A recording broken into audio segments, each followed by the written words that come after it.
Conspiracies, government cover-ups, Earth mysteries, monster cryptids.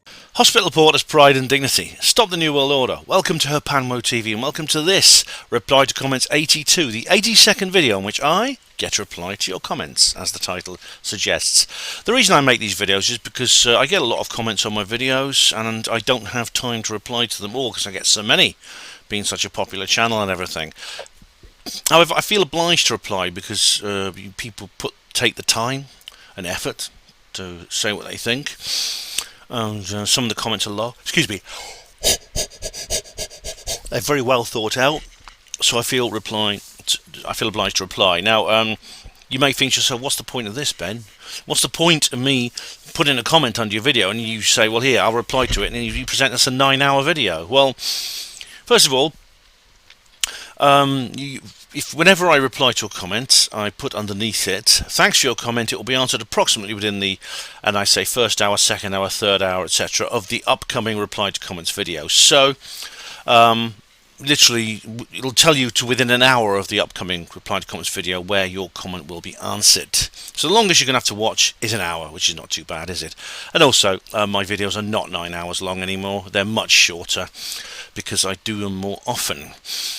Also, the other reason I do reply to comments videos is I enjoy doing them, and what's more, a lot of you guys, my viewers, enjoy watching them. I know a lot of you watch them all the way through, which is really, really cool. So, yeah. So let's begin. Since the last reply to comments video, of course, there's been a bit of a hiatus. Well, not really a hiatus because I've been just uploading things on Alt Tech, but I did have a 1-week ban, as you remember, which was a bit annoying, but not. It was annoying, but not devastating, as it would have been had I not diversified my output, shall we say. So, reply to comments 81. Popcorn Boxing says, "First." That's a good way to start the video, I think. Yes, definitely first. And on the same video, Lewis James says, "Hey Ben, Ricky was on Nocturnal's channel last night singing your praises. Keep up the good work." Thanks, Ricky. That's Nocturnal Frequency Radio. They're good guys, they are. I sing their praises as well. Oxford, May morning 2023. And I've got someone here called Harry Coleman Stewart, who says, "As a fourth-year chorister at Magdalen College, I hope you enjoyed." Oh, right. So that's right. Or was it Magdalen School? Each is Magdalen. Harry Coleman Stewart. And I did. Yes, I did. Thank you very much. So Harry Coleman Stewart was one of the people singing at the top of the tower that morning, as they have done for over 500 years, every 6:20 a.m. on May the 1st. Yes. Woody Black says on reply to comments 81, "I just looked at your reply to comments 79 vid. I can see Charles Scott has managed to post a new comment just now, so he's not banned from your channel apparently. Maybe hiding only hides it from you, and we can see them. I don't know." Woody, I've got the same problem with someone else now. Yeah. I've contacted YouTube technical support. Actually, I haven't had a reply from them yet. But you see, I have to be trying to block people, and they're still appearing, which is rather annoying. But anyway, reply to comments 81. Gary Robinson, "Pride and dignity, brother." Pride and dignity to you, Gary. And here we have a thread. We have our first thread here on reply to comments 81. Dark Corners UK says, "Gotta say, I'm absolutely loving the theme tune at the beginning and end of your shows now. Very catchy indeed." And of course, as I expected, Emlyn-Jones, who is the vocalist of that little ditty, says underneath, "I took the theme tune to Points of View, which is a BBC programme where viewers could write in with comments about programmes they either did or didn't like, and added some HPANWO-esque lyrics. And as you can hear, it's conspiracies, government cover-ups, earth mysteries, monster cryptids, psyops, saucers and black triangles, HPANWO." Yeah, that's the lyrics there. And Points of View actually was used to be quite an entertaining programme when I last watched it. It was a long time ago. Anne Robinson used to present it when I used to watch it. That's how long ago that was. You know, "You are the weakest link. Goodbye." Yeah, she used to do that, believe it or not. She carries on. "Glad you think it's catchy, as my intention was to create a soundworm that will burrow into the brains of all who hear it and cause them to subscribe to all her HPANWO productions. Rhiannon is buried in deeper than that worm that they found in that woman's brain the other day." And Dark Quarter says underneath to Rhiannon, It's definitely a soundworm, and I've been humming it ever since I first heard it. Is that you singing? Well, she hasn't replied, but the answer is yes, indeed. The lights below says 5934 toilets for spectators all over the island when TT is on prevents people using walls. Oh, I see. Right. Yes, Lights. I was just mentioning the fact that that the Isle of Man seems to have an abundance of public toilets, and maybe it's because they have such a seasonal influx of visitors. I mean, the number of people who go to watch TT is probably more than the entire island's population. So basically, the number of people on the island maybe doubles or even triples during that week. Yeah, that could explain it, Lights. Yeah. Either way, it's very nice actually. It's very nice that they do that. I mean, I wish. See, there's only a handful of public toilets here in Oxford, and about half of them don't work. So that's nice to know. Yeah. And now we have Dark Corners UK. Hi Ben, I've just finished reading your book Roswell Rising, a novel of disclosure, and I very much enjoyed the whole experience from beginning to end. A well-written piece of sci-fi literature with an alternative history slant to it. I was pleasantly taken aback by the twist at the end, of which I felt that after the fact I should have probably seen coming. Just ordered the next 2 books in the series, and I'm very much looking forward to getting stuck into them. Dark Corners UK, thank you very much. I'll be happy to come and see you sometime. If we'll bump into you sometime, I'll sign them for you. It'll be worth a lot of money in a little while. And so thank you very much. I do hope you enjoy the other 2. If you enjoyed the first one, I think you'll enjoy Revealed and Redeemed, definitely. It's basically a continuation of the same story, so it's in the same universe, yeah. When I started writing Roswell Rising, actually, I never intended to write a sequel to it. And when I wrote the sequel, I didn't intend to have a third one, but it kind of like grew up on me. I suddenly realised that this was a very open-ended story. I could kind of make it go on forever, really, in a way. So what I did was I said, okay, I'll write a sequel, and I sort of rounded it off at the end, which is the scene at the end of Roswell Rising, and then started a new one, and then did the same for the Roswell Redeemed. Now it's the Roswell trilogy. I'm very proud of them.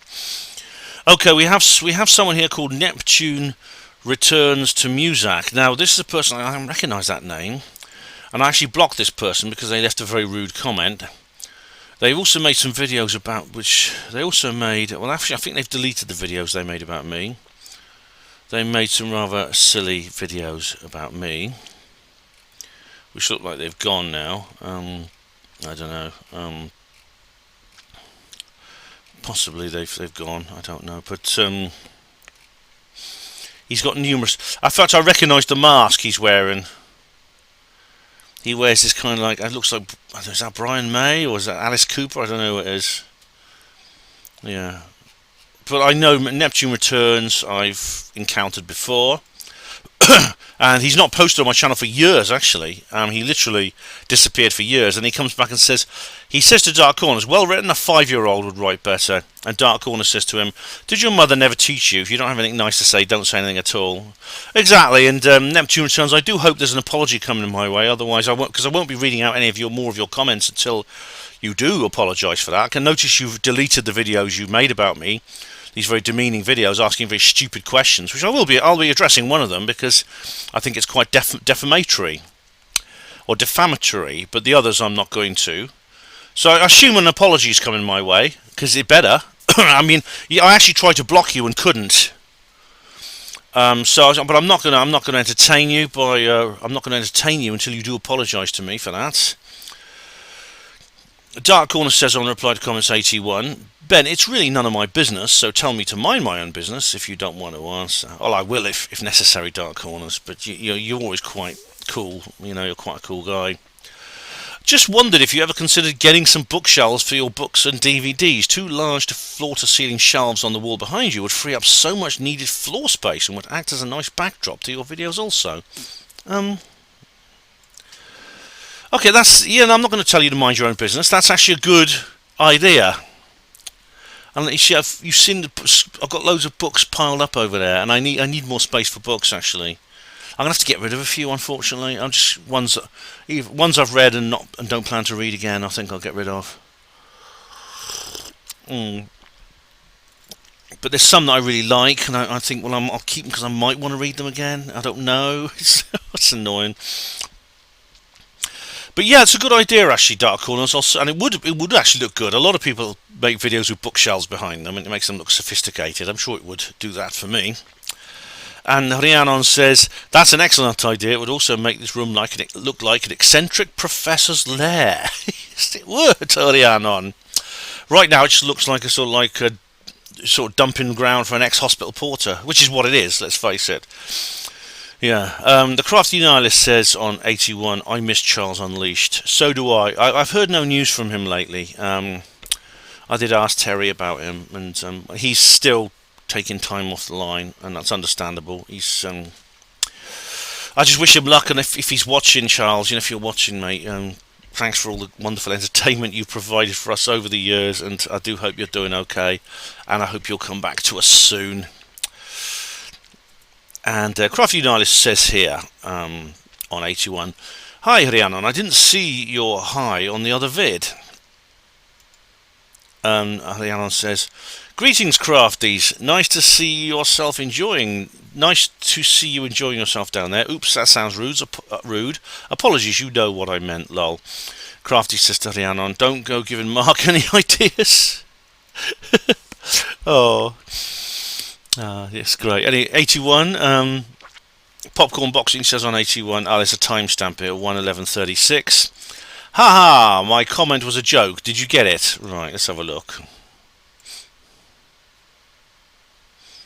I have a feeling, Popcorn Boxing, someone could correct me if I'm wrong, I have a distinct feeling that those bars were installed after the fort was closed to prevent silly tourists like me from climbing out and falling to our death. Yeah, I know, yes.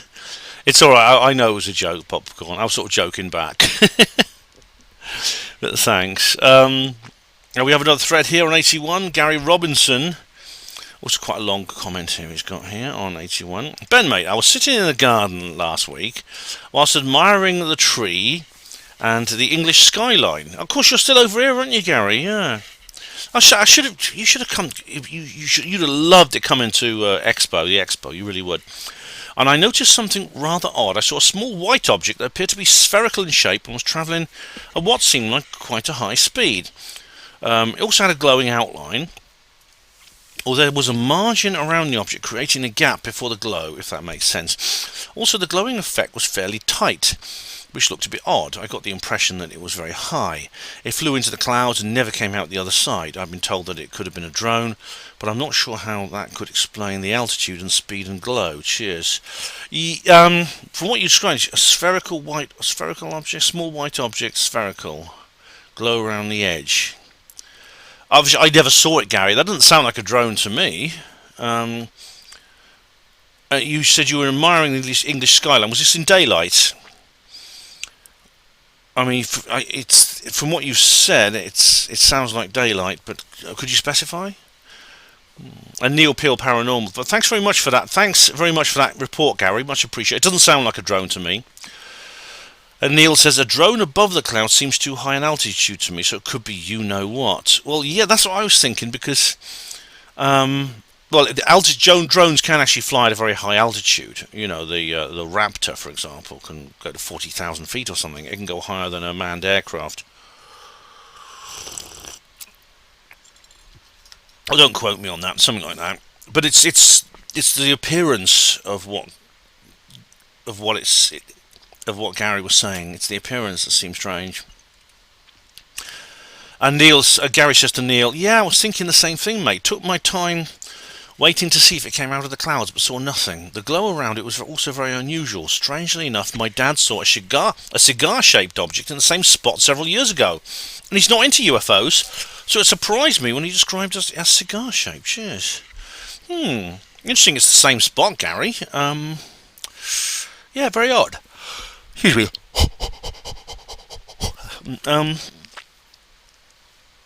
It sounds like you don't describe the movement very clearly, but I mean I don't expect you to. It's not, but the appearance, what you describe, is very, very odd indeed. And Neil says, interesting. Two in the same area. Gary says, Grove Hill is a UFO hotspot, is it? Oh right, Grove Hill. Where's Grove Hill? And that's where you're at, Gary. Grove Hill.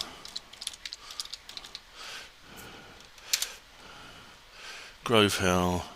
Area of Hemel Hempstead, that's Hertfordshire.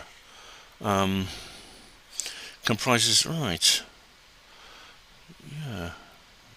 I see. Right, you are. Okay. Well, I'll see if there's any other reports from that area. The Crafty Nihilist said on 81, agree about Glasto making one overreact. Can't be bothered to type out, but I'll tell you next time we meet about an experience I had a few years ago. Oh, please do, Craft. Are you Liz or Mark? I think Liz does most of the typing. But let me know, yeah, please do. It's the kind of place where emotions are very intense there. This is why I probably wouldn't want to live there. I don't know. I mean, there's some nice people, but to me they're very ungrounded, like old Joseph and his amazing Technicolor Dreamcoat. I think I found him a little bit. He's sort of like floating up there, and I kept having to look up to see him, if you know what I mean. 81. Steve-O says, just ignore the numbers at the end of the names. Oh, alright, Steve-O, 7165, I'll do that. It's folks like me that haven't bothered updating our YouTube handles when they decided to reinvent the wheel again just a few months ago. Oh, so it's bloody YouTube doing it, is it? Fucking bastards, honestly. Oh, they ban people for 6-year-old videos. They fix everything that doesn't need fixing. They fix, and then I contact technical support and I can't even get a reply off them. They have to be one of the most user unfriendly websites that have ever been created. Oh, 81. First ever Rumble comment? Question mark, says Popcorn Boxing. Oh right. I don't know what my first ever Rumble comment was. I mean, I've been uploading to Rumble for years. I can't remember. I've had some Rumble comments this time, actually, as you'll find out if you keep watching. 81 Popcorn Boxing. Wow, listen to it all. Marathon. Nice one, mate. Glad you enjoyed. Well, you must have enjoyed it if you wanted to sit through that. 81. Thanks, Ben, for making... Sorry, 81. Andrew Munchkin says, thanks, Ben, for making my morning wake-up with a coffee enjoyable. You're very welcome, Andrew. You're very welcome indeed. I often review my old videos in the morning, actually. I really, really do.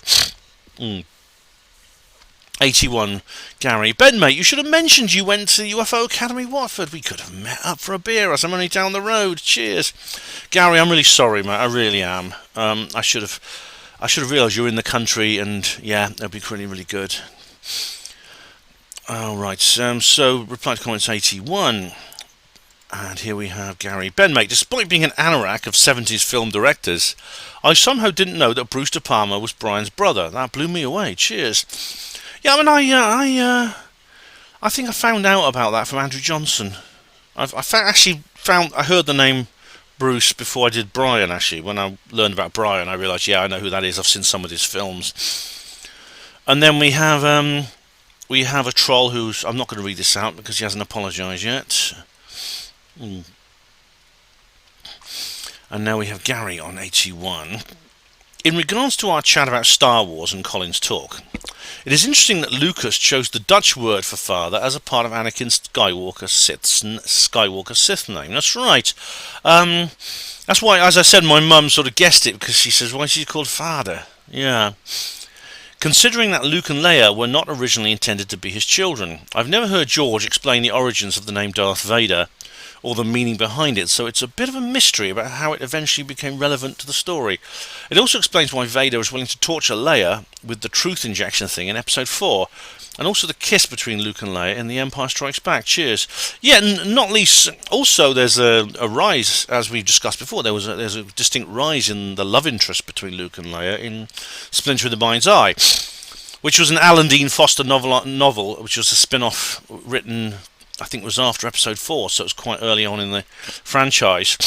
Yeah, so they did... It seems there is certain elements where you realise that they've altered the plot, and of course, because it's like these are separate stories, you can't really go back and revise the first parts, and why would you want to? I mean, you can sometimes. I mean, for example, Tolkien, when he wrote Tolkien's second edition of The Hobbit actually was slightly different to the first because the role Gollum plays in it. In fact, if you're a big Lord of the Rings Tolkien fan, you know the original first editions of The Hobbit, which came out I think 1930-ish, they go for like millions of pounds or something like that, a lot of money.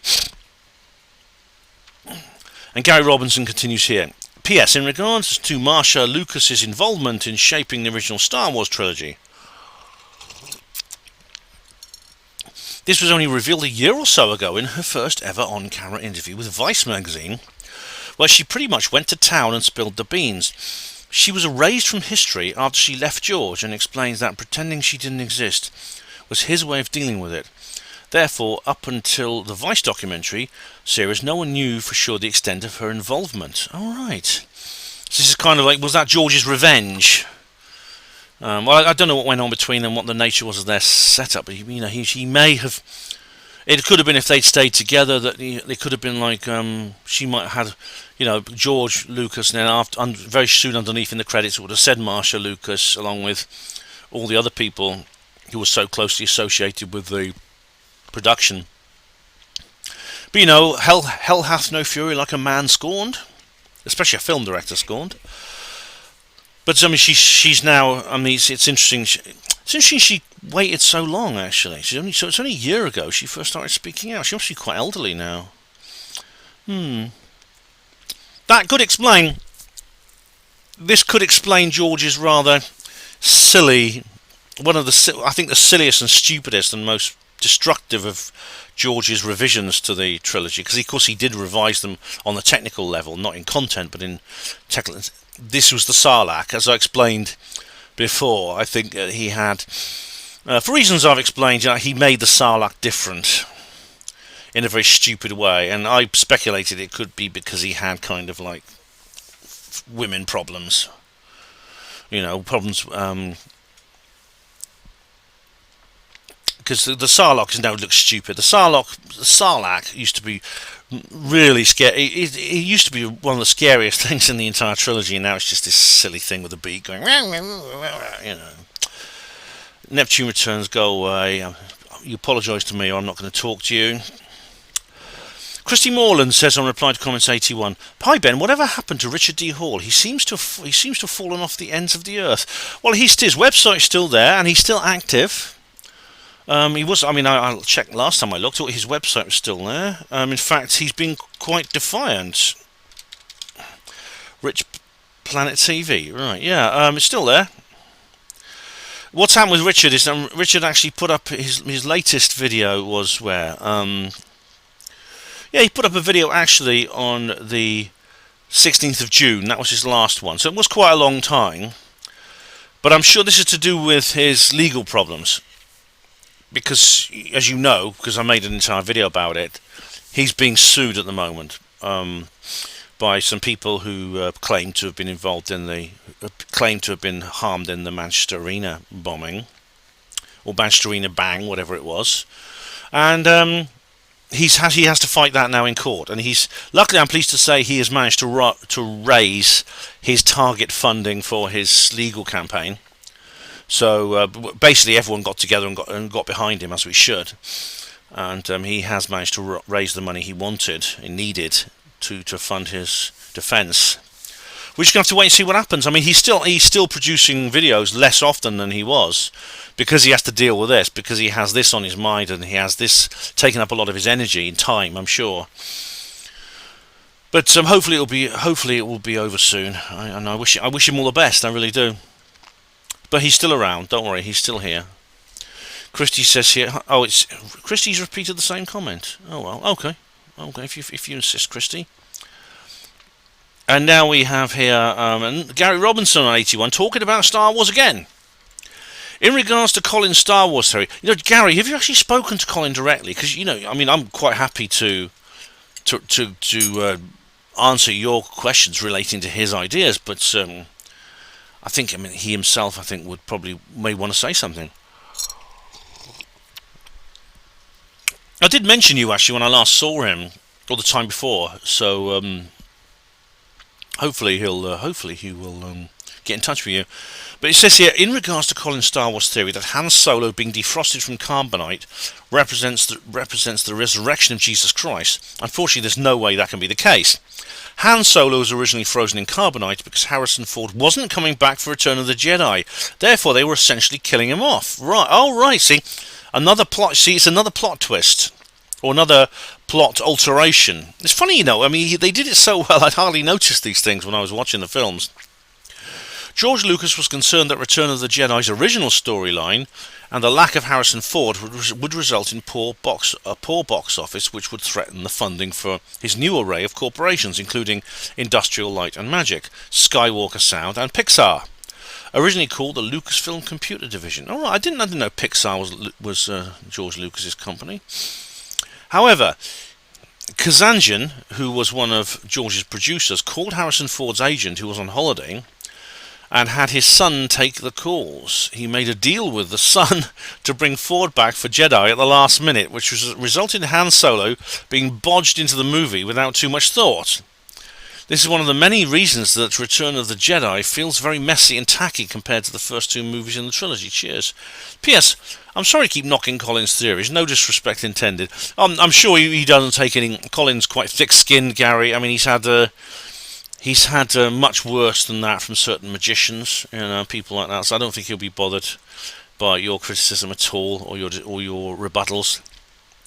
I mean, I suppose I actually didn't notice that. I mean, maybe I was very young when I first saw these films, and I didn't find Return of the Jedi messy and tacky. I didn't realise though that about Han. I thought. See, when I watched the scene in Empire Strikes Back, which is by far the best one, I mean, it's very rare that the middle part of a trilogy is the best, but this one is, because it has an open end and an open beginning, because it's the middle part of a trilogy. But it's definitely the best. I really thought, especially when they said that he was alive at the end, when he was, because there was a chance that the carbonite freezing process could have killed him. And he says, "I love you" to Leia. She says, "I know." And then suddenly you see all this gas come around him. And then it says he's alive. I thought that was more than a hint for me that he was going to make a comeback. So when he did make a comeback, when he did return, when of course Leia thaws him out in Jabba's castle, it was no surprise to me at all. I didn't realise that had kind of been a last minute decision. Alright, reply to comments 81. In fact, I did reply to put that on there, yeah. Neil Peel's the Paranormal Peep Show says, Steve Mumling's avatar is not him when he was younger, it's Sherlock Holmes, the character in the film played by Robert Downey Jr., is it?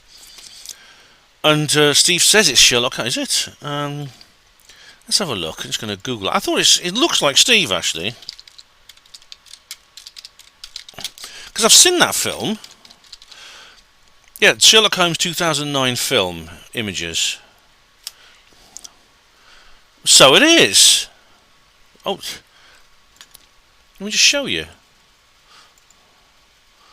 Look, so it is, you're right. It is him, yeah. Yep, I see. I've seen that film, I never noticed that. It's a good film, actually. I think it's better than the ones with Benedict Cumberbatch, although those aren't bad, actually, those contemporary ones with Cumberbatch. They're not bad, but that was a good one, that one. That was a very good one. Neptune Returns. Oh, dear.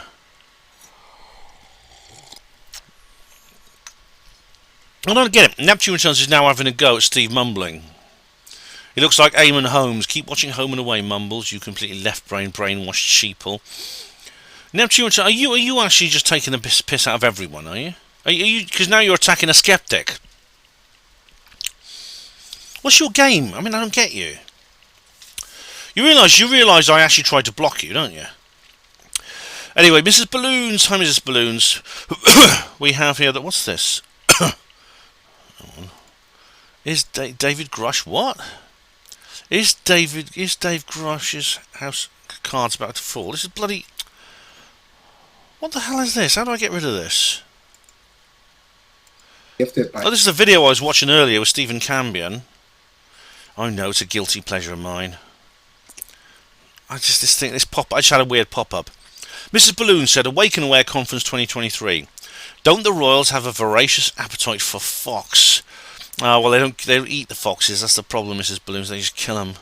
That I think is what makes fox hunting wrong. I mean, I'm not against the hunting of animals for food. That's fine with me. I eat animals that have come from farms. So why should I object to people killing one in the wild and eating it there? But they just kill them. It's essentially it's. I think it may have evolved out of an attempt to control pests, but it seems to be some kind. The reason people I think don't like it is because it's kind of glorified. There's something sadistic about fox hunting. The way it's so ritualized with the costume, the red jackets and things like that, and there's also kind of weird rituals such as smearing blood on people's faces and stuff like that. Tessa says, "Oh, Richard Allen Miller, wow! Oh, he was a bit of a weirdo. He was, yes. Oh, he was on Zoom," says Tessa. Yeah, he was a strange chap. He was total space cadet, like I said. I think he knew Timothy Leary, and it showed. I'll tell you. Wake and Aware 2023. Excellent production, says Mrs. Balloons. Thanks, Mrs. Balloons. Much appreciated. Give my best wishes to Mr. Balloons, won't you? Thank you. And reply to comments 81. I think Grush's alleged mental health issues and alcoholism are the real reason he's a civilian. No, well, he's alleged, and he did have mental health issues. He was actually committed for his own safety to a psychiatric institution after he had a breakdown. He basically had a mental breakdown, followed by the death of his friend. Apparently, he lost one of his best friends, somebody he'd known since he was a kid. This guy killed himself. Like a lot of young men do these days, unfortunately. These are the real reason he's a civilian. No, you see, Steve, this problem that Grush had, David Grush, he had it over 10 years ago. He's recovered since then, but that's not the real reason he's a civilian, because he only became a civilian in April this year. He left the NHI, what's it called, the NIC. What's the name of the organisation he worked for? The the NAI, I can't remember the name of it, and became an estate agent, and he only did that in April. So that's a thing. So no, it appears whatever problems he had with his employers back then, 10 years ago, he seems to have sorted out and was allowed to continue his service in the military intelligence complex. I don't think he has the option to go back into government service, really. Well, why has he been in it since 10 years since his breakdown? I also think his urgent and credible complaint that was cleared by DOPSA had nothing to do with ET. Now, that is a regular criticism that's made. In fact, the video I've just been watching by Stephen Cambion, he makes the same one. Oh, you'd like Stephen Cambion, Steve mumbling. You really would, because Cambion is a backslapper, whereas you're a skeptic, and so there's not much. You can only get a bloody batchstick between the two these days. But the urgent and credible complaint was, not only did it relate to ET issues, but his lawyer at the Compass Rose Law Group actually used to be the Inspector General. That's Charles McCulloch. So, and what's more, McCulloch actually deliberately jumped ship in order to represent Grush. I believe he's actually acting for him freelance at the moment. I'm not sure. I can't remember the details. He was most likely hounded out of the military service because of his mental health issues and his headlong dive into a fantasy world of recovered, crashed alien spacecraft. Okay, well, it can't have been because of his mental health issues, because they came up over a decade ago. Could it have been because of his interest in, well, you put it in a very pejorative way, as usual. Could it be because of his interest or because of his involvement in the ET crash retrieval program and the over 40 people he had to deal with, in circumstances he has never clarified? We don't know exactly how close he was. He hasn't said so yet, and it's perfectly understandable that he wouldn't be able to give all the information in one go. It is possible that he left the service and he left the NIC, or whatever it's called, and became an estate agent because of that. It's possible, yeah. That may be why he was hounded out. I mean, he wasn't actually. He was actually wasn't in one of the uniformed services. Actually, he was actually a. I forgot his actual role was, but he wasn't. He was not in the uniformed services when this took place. His uniformed service was the U.S. Air Force, but then he was transferred to an intelligence outfit, a specialised intelligence outfit. Neptune Return says underneath, almost everyone in the military has mental health issues. Please reply, Mumbles. Well, a lot of them do. Yeah, I mean, post-traumatic stress disorder is unfortunately a very, very common condition. It affects over millions of people. I can't remember the exact figures. It is a particular problem within military service. Yeah, war veterans, people who've experienced warfare. Yeah. It can affect. You don't have to for that though. It also affects people in the health services as well. Like I always used to joke that the midwives all had PTSD. Nurses get it a lot. Doctors. If you're a victim of a crime or an accident of some kind, like a car crash or something, you can have PTSD. Or it could be something One of the most common causes of PTSD is adverse childhood experiences. In other words, meeting people like Centaur. Yeah. So it's not uncommon, it's nothing to be ashamed of, and David Grush served his country with honour for all those years, and now what he's doing now, I consider that continual, probably the most honourable thing he's done within his service, what he's doing now. Steve Mumling says, I wouldn't really know. I've always been a slovenly civilian. Well, that doesn't matter. You can still suffer from PTSD, Steve, very easily from some kind of experience you have, which you seem to deal with at the time, but after it happens, then you develop conditions relating to the memory of it.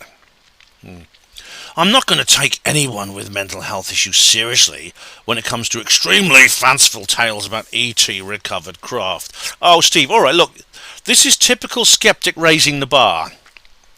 What if he hadn't had those conditions? Would you take him seriously then? What would your answer be if David Grush had a completely clear and clean mental health bill for his entire life? Which a lot of people do. I mean, Neptune says everyone in the US military has mental health issues. That's not true. There's many, many people who don't, including people who have been in warfare. It affects different people in different ways. So, Steve, please answer this. What would you say if David Grush hadn't had these conditions? Please tell me. Because you'd have to then think of something else, wouldn't you? Because you skeptics, you just love to raise the bar. We've got a long thread here, Steve Mumbling says here. Oh god, here we go. Reply to comments 81, here we go. I said you're terrified of taking me on live, and you said you're not because I was on the Apollo defectives. Yeah. Basically, why would we be scared if we've already done it, Steve? How about another? Just you and me. We can talk about your expertise in space exploration and your fake alien invasion. We could even have a chat about the UFO live video, etc., etc. No, Steve. Really, what could we say that we've not already said to each other? Also, your original condition was to have one interview with us. You've had that. Now you want another one. No, you can't. You really shouldn't. You seem like you've got your foot in the door and you're trying to get it in further. I don't want to do one-on-one with you. You've made videos. I've made videos. We've been. I'm happy to deal with your comments here, but I'm not really ready to. Don't really fancy taking you on live. I think it's partly your. I think what you did, you tended to sort of steamroller people, I found, when you were on the Apollo Detectives, which is a debating tactic where it's one of those things that Arthur Schopenhauer talked about, the art of being right, where he said you could look like you were winning in a debate when you were actually losing it. And there was all kind of little tricks you could do to do that.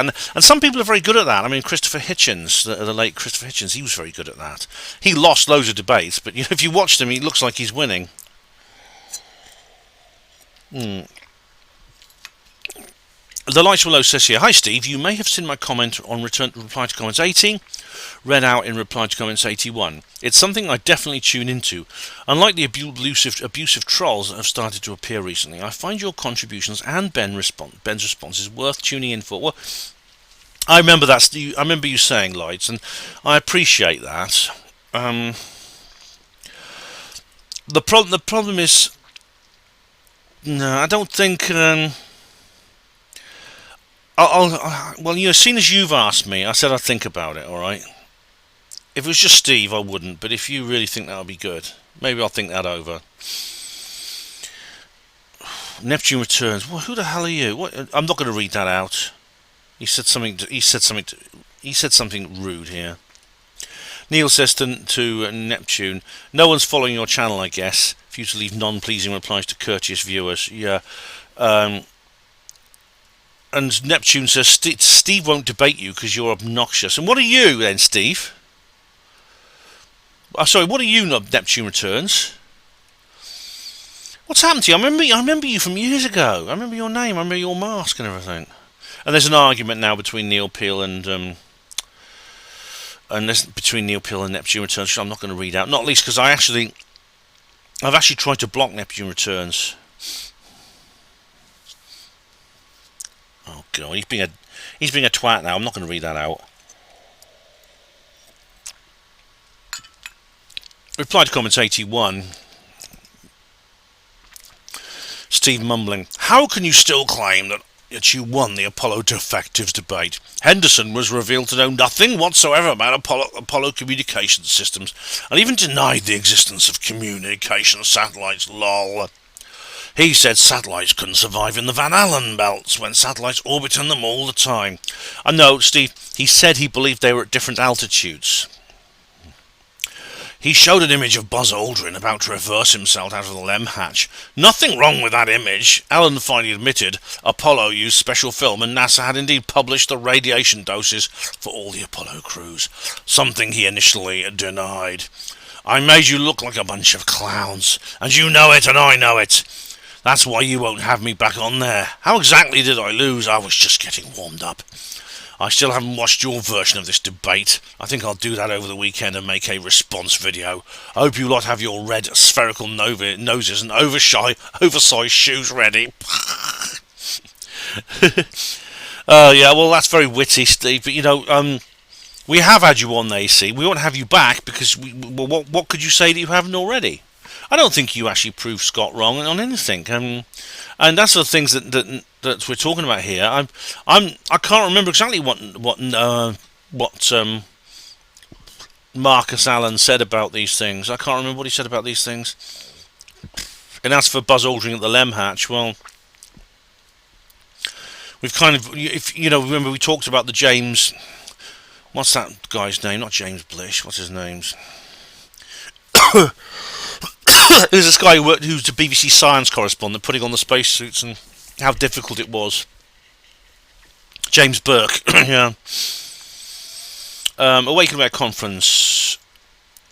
Neil says, "I never knew this was on. Was Andy there?" Yes, he was. He was there with his good lady and her mother, and we had a lovely conversation. It was really, really nice. Neil, you'd have loved it, mate. I'm sorry you couldn't get there. You'd have really enjoyed it. Grey Owl 9. Hey, Grey Owl, how you doing? Awake and Aware. Outstanding work, soldier. Thanks very much, Grey Owl. I had a lovely time. Yeah, Andy's a changing man. He really is. I don't want to say too much because it's his private. Well, he publishes a lot about it on social media. But basically, he's basically loved up, and I'm happy for him. I'm very happy for him. Okay, Awake and Aware Conference 2023. Gary Robinson says, "Nice venue, mate. It's hard to believe it's in Watford, but as you know, Hertfordshire is full of nice old houses." Yeah, this is, it's only just a short walk from the rest of Watford, yeah. It just so happens that in Watford they built a fairly skanky looking town around it. Yeah, I suppose it is a bit, yeah. Hatfield is another example of this, as Hatfield House,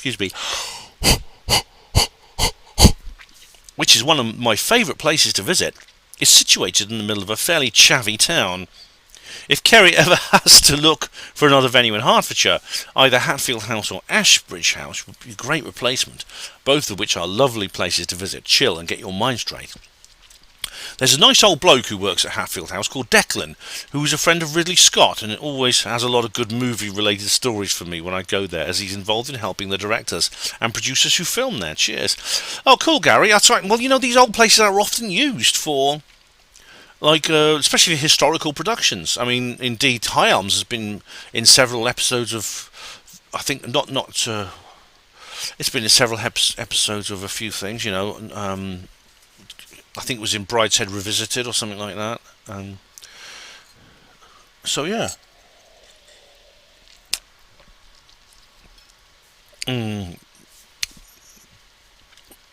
Alright, so yeah, that's... What's the name of that historical drama that's very popular at the moment? I can't remember. Some people call it the Posh Peaky Blinders. Downton Abbey, yeah. I think Downton Abbey was filmed in... I don't know if it was not filmed at High Elms, but it was filmed at some place in Hertfordshire.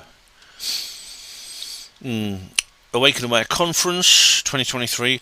And Crafty Nana says, oh my god, Richard Allen Miller. I forgot about him. Oh, you should have been there, Liz. Liz and Mark, you'd have loved it there. I didn't know much about this guy, except Kerry has interviewed him a couple of times, and he's like...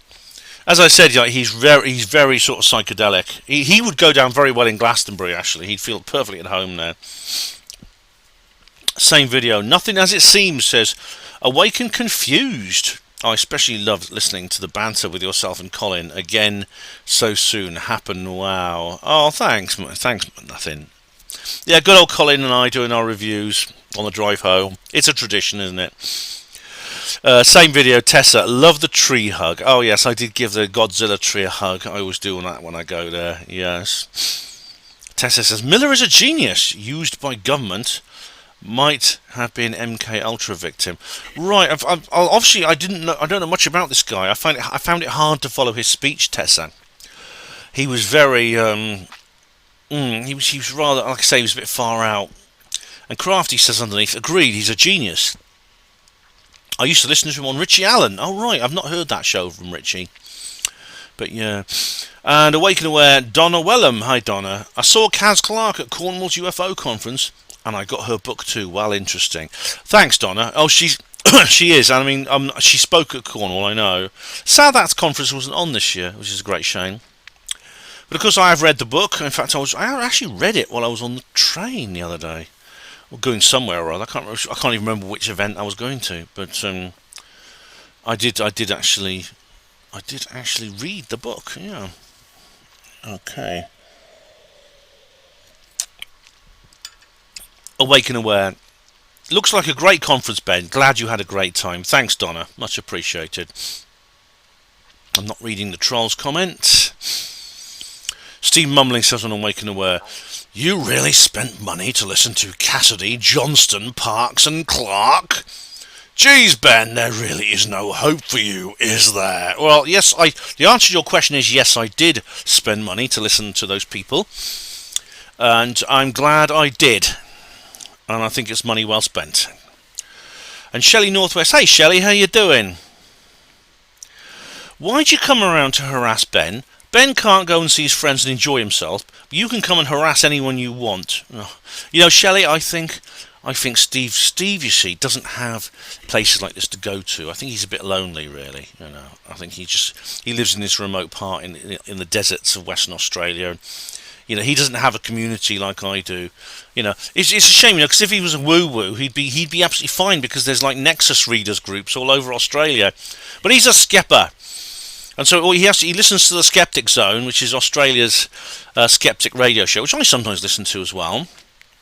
And sometimes they have conferences, but they're all the way over in Sydney, and he can't get there because it's too far away, because Australia's such a big place.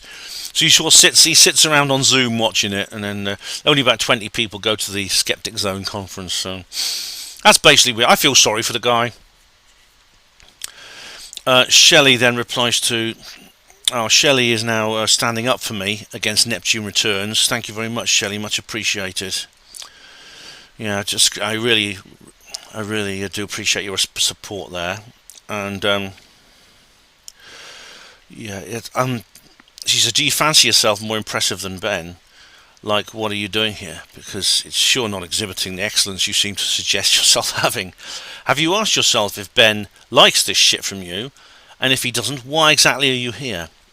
Acting as a pest to others, lacking any control of your own mind and behaviour is weakness, obsession. And yes, people have a right woo. They don't require neurotic control freaks to babysit them." Thank you, Shelley. Thank you very much. And you know what? Neptune Returns, I tried to block him, and for some reason YouTube have now stopped me blocking people. And I've contacted technical support. I don't know why it is. Well, all I can do is ignore him, and as much as, you know, I'm glad you did this. It means a lot to me. I recommend you ignore him as well. He's really at the point now where that's the only thing. If he can still post on my channel, the only thing he can do is pretend he's not there, and he'll get bored and go away. Reply to comments 81, Steve Mumbling. "Can you do a video showing us exactly what exactly is wrong with the New York Post the UFO lie, please? It looks fine with me." Well, Steve. Well, do you want to see? Hang on, let me just see. Let me just find you the article I wrote. So I just put in Green Street. I'll find it. Here we go. Right. Okay. I'll just show you a series of videos I've made on this subject. Okay. And I think, by the way, I have actually mentioned this in several of my videos as well. So if you watch them, you'll find possibly I've already done so. But maybe it doesn't. Maybe I do need to come back to it. But here we go. David Grush replied to the basement office. All right. So there's that. And I have actually done a video. It's this one. It's the only one I've got. It's this one here, Steve. You can pause and read that. But I have actually brought this. I did actually bring this up on one of my videos. So I think your request has already been granted. But you can read that article and see what you think. In fact, I might just send you a link there. Here you go. Oops. Now, so yeah, the UFO lie, I think, has a lot of problems with it. I mean, you've shown it. I haven't actually watched your video yet, but I will. I'll go through that. I'll go through it again, all right, and I'll see because I think if I can prove you wrong, it educates my viewers considerably. So yeah, a lot's wrong with it. Right, Awake and Aware. We have here Jangost Ling, who says here, "Plenty of Masonic checkerboard floors at Holborn. Is that common on all underground stations? Thank you, Ben. I enjoy watching this little adventure." You're very welcome, Jangost. Because, you know, I hadn't noticed the checkerboard floors. But, you know, apparently, you know, there was nothing really, unfortunately, at that station that I kind of noticed maybe gave a clue to the presence of some kind of secret base there. But I did have a look round. I even asked one of the staff, and they said no. Strange that, anyway. But thanks very much. Steve Mumbling says, "More nails in the E.T. coffin." Let's have a look, shall we, Steve? What's this? This is probably Steve's own video. Well, let's have a look. Document offers a peek behind the curtain at how military officials reacted to a former employee going public. No, it's New York Post 2 months ago. Right. I haven't actually seen this one, because otherwise I'd have given it a dislike. Alright. New Pentagon... Anyway, I'll just show it to you. New Pentagon UFO memo reveals confusion. Security concerns New York Post. Let's have a look at it. That's only 9 minutes. Let's have a watch, shall we? In December 2017... a front-page New York Times story about a secret $22 million Pentagon UFO program went viral around the world. We've been through that. The main subject of this article was Lou Elizondo, a former Department of Defense intelligence officer who had recently resigned. Elizondo claimed to have been the director of this UFO program for nearly a decade. Yeah, he was... Oh, no, I've seen that one. He claimed to be the director of something called ATIP. I know it's called ORSAP. I know that. And he called it ATIP. And ATIP was kind of his own project within ORSAP, yeah, I have. This reporting at the Post has revealed that this New York Times article was mostly wrong. Elizondo was not the director of a No, we've been through that. Pentagon UFO program. And the Pentagon didn't even have a UFO program. Confusing. It Right? had ORSAP. That looks like Steve. I should be on screen share, yeah, I am. Well, in 2017, when the New York Times article came out, senior officials at the Pentagon were also confused, scrambling to figure out just what the heck this Elizondo guy was talking about. And that's what this document is, an accounting of how the Pentagon initially dealt with the UFO story. It was acquired via a Freedom of Information Act request filed by John Greenwald. Oh, I've seen Greenwald's work on this. He's actually a good guy. John Greenwald is actually the perfect. I think he's the perfect kind of like. He strikes the perfect balance between, I think, open-mindedness and caution. Is an expert in government documents, and he runs the Black Vault. The Black Vault contains millions of pages of government documents released via the Freedom of Information Act. I spoke with Mr. Greenwald about this new revelatory Pentagon document. Okay, John, so let's set the stage here for what you found and what I've seen this. I've seen this interview. Presenting today. These documents, memo, pages from a memo, we learned some things, quite a few things from this. Talk to me about what this new FOIA release reveals. So, in chronological order, it starts late December. It was an undated memorandum for the record that was created by Gary Reed. He was the boss of OUSDI, now OUSDINS, at the time, so it makes sense that he would be writing this down. And it outlines what Gary Reed at the time was trying to dig in on. In essence, he was stating that Luis Elizondo aggrandized his role in the program, that he essentially had determined at that point, at late December 2017, they were already saying that Luis Elizondo, from everything they could see, played zero role in the program. Right, okay. Now, the reason for that was, I think I've been through this. The reason that it appeared that Elizondo, what was Elizondo, just like Leslie Kean, I think lied is too strong a word.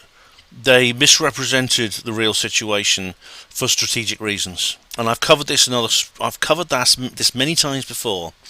And Steve, we have discussed this many times before. Leslie decided not to write an article called about ORSAP and what it had been doing at Skinwalker Ranch and other places like that. She decided instead to write about ATIP as if it were ORSAP and leave out all the dino beavers and mysterious powers and things like that, and focus instead on the one issue which she thought would get public attention and pave and beat a path for more activism, and that is the US Navy footage. Now, whether she did the right thing or not is debatable, but this was a lie of discretion or a lie of strategy rather than deception. So, I mean, we've already been through this. So, we're now a quarter of the way through this video. Is it going to get any better? Because so far, this isn't another nail in the UFO coffin as you describe it, Steve.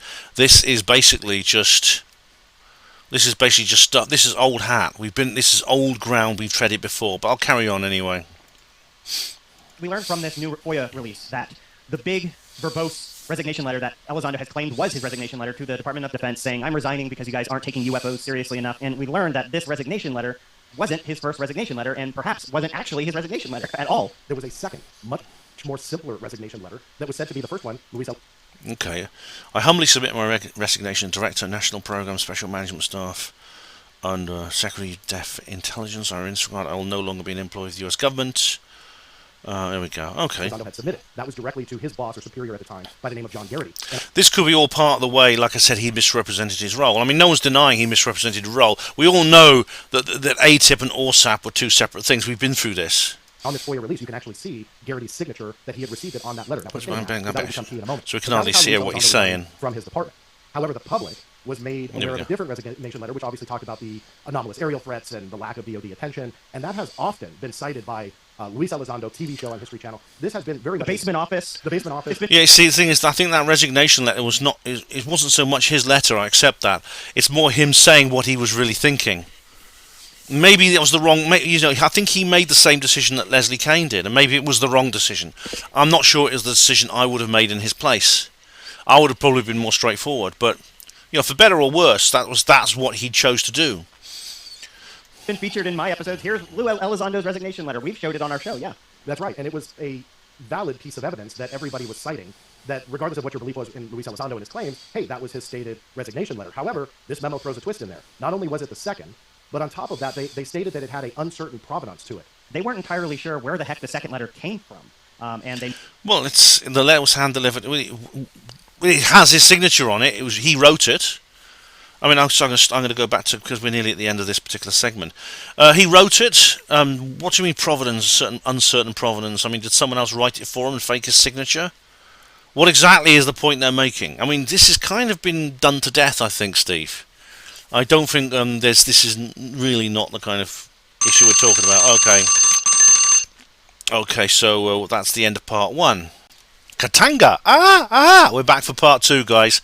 So we're going to carry on where we left off. Let's go straight over to Lou Elizondo's this supposedly groundbreaking and earth-shattering new revelation that's going to completely demolish and eviscerate the entire case that new ufologists make.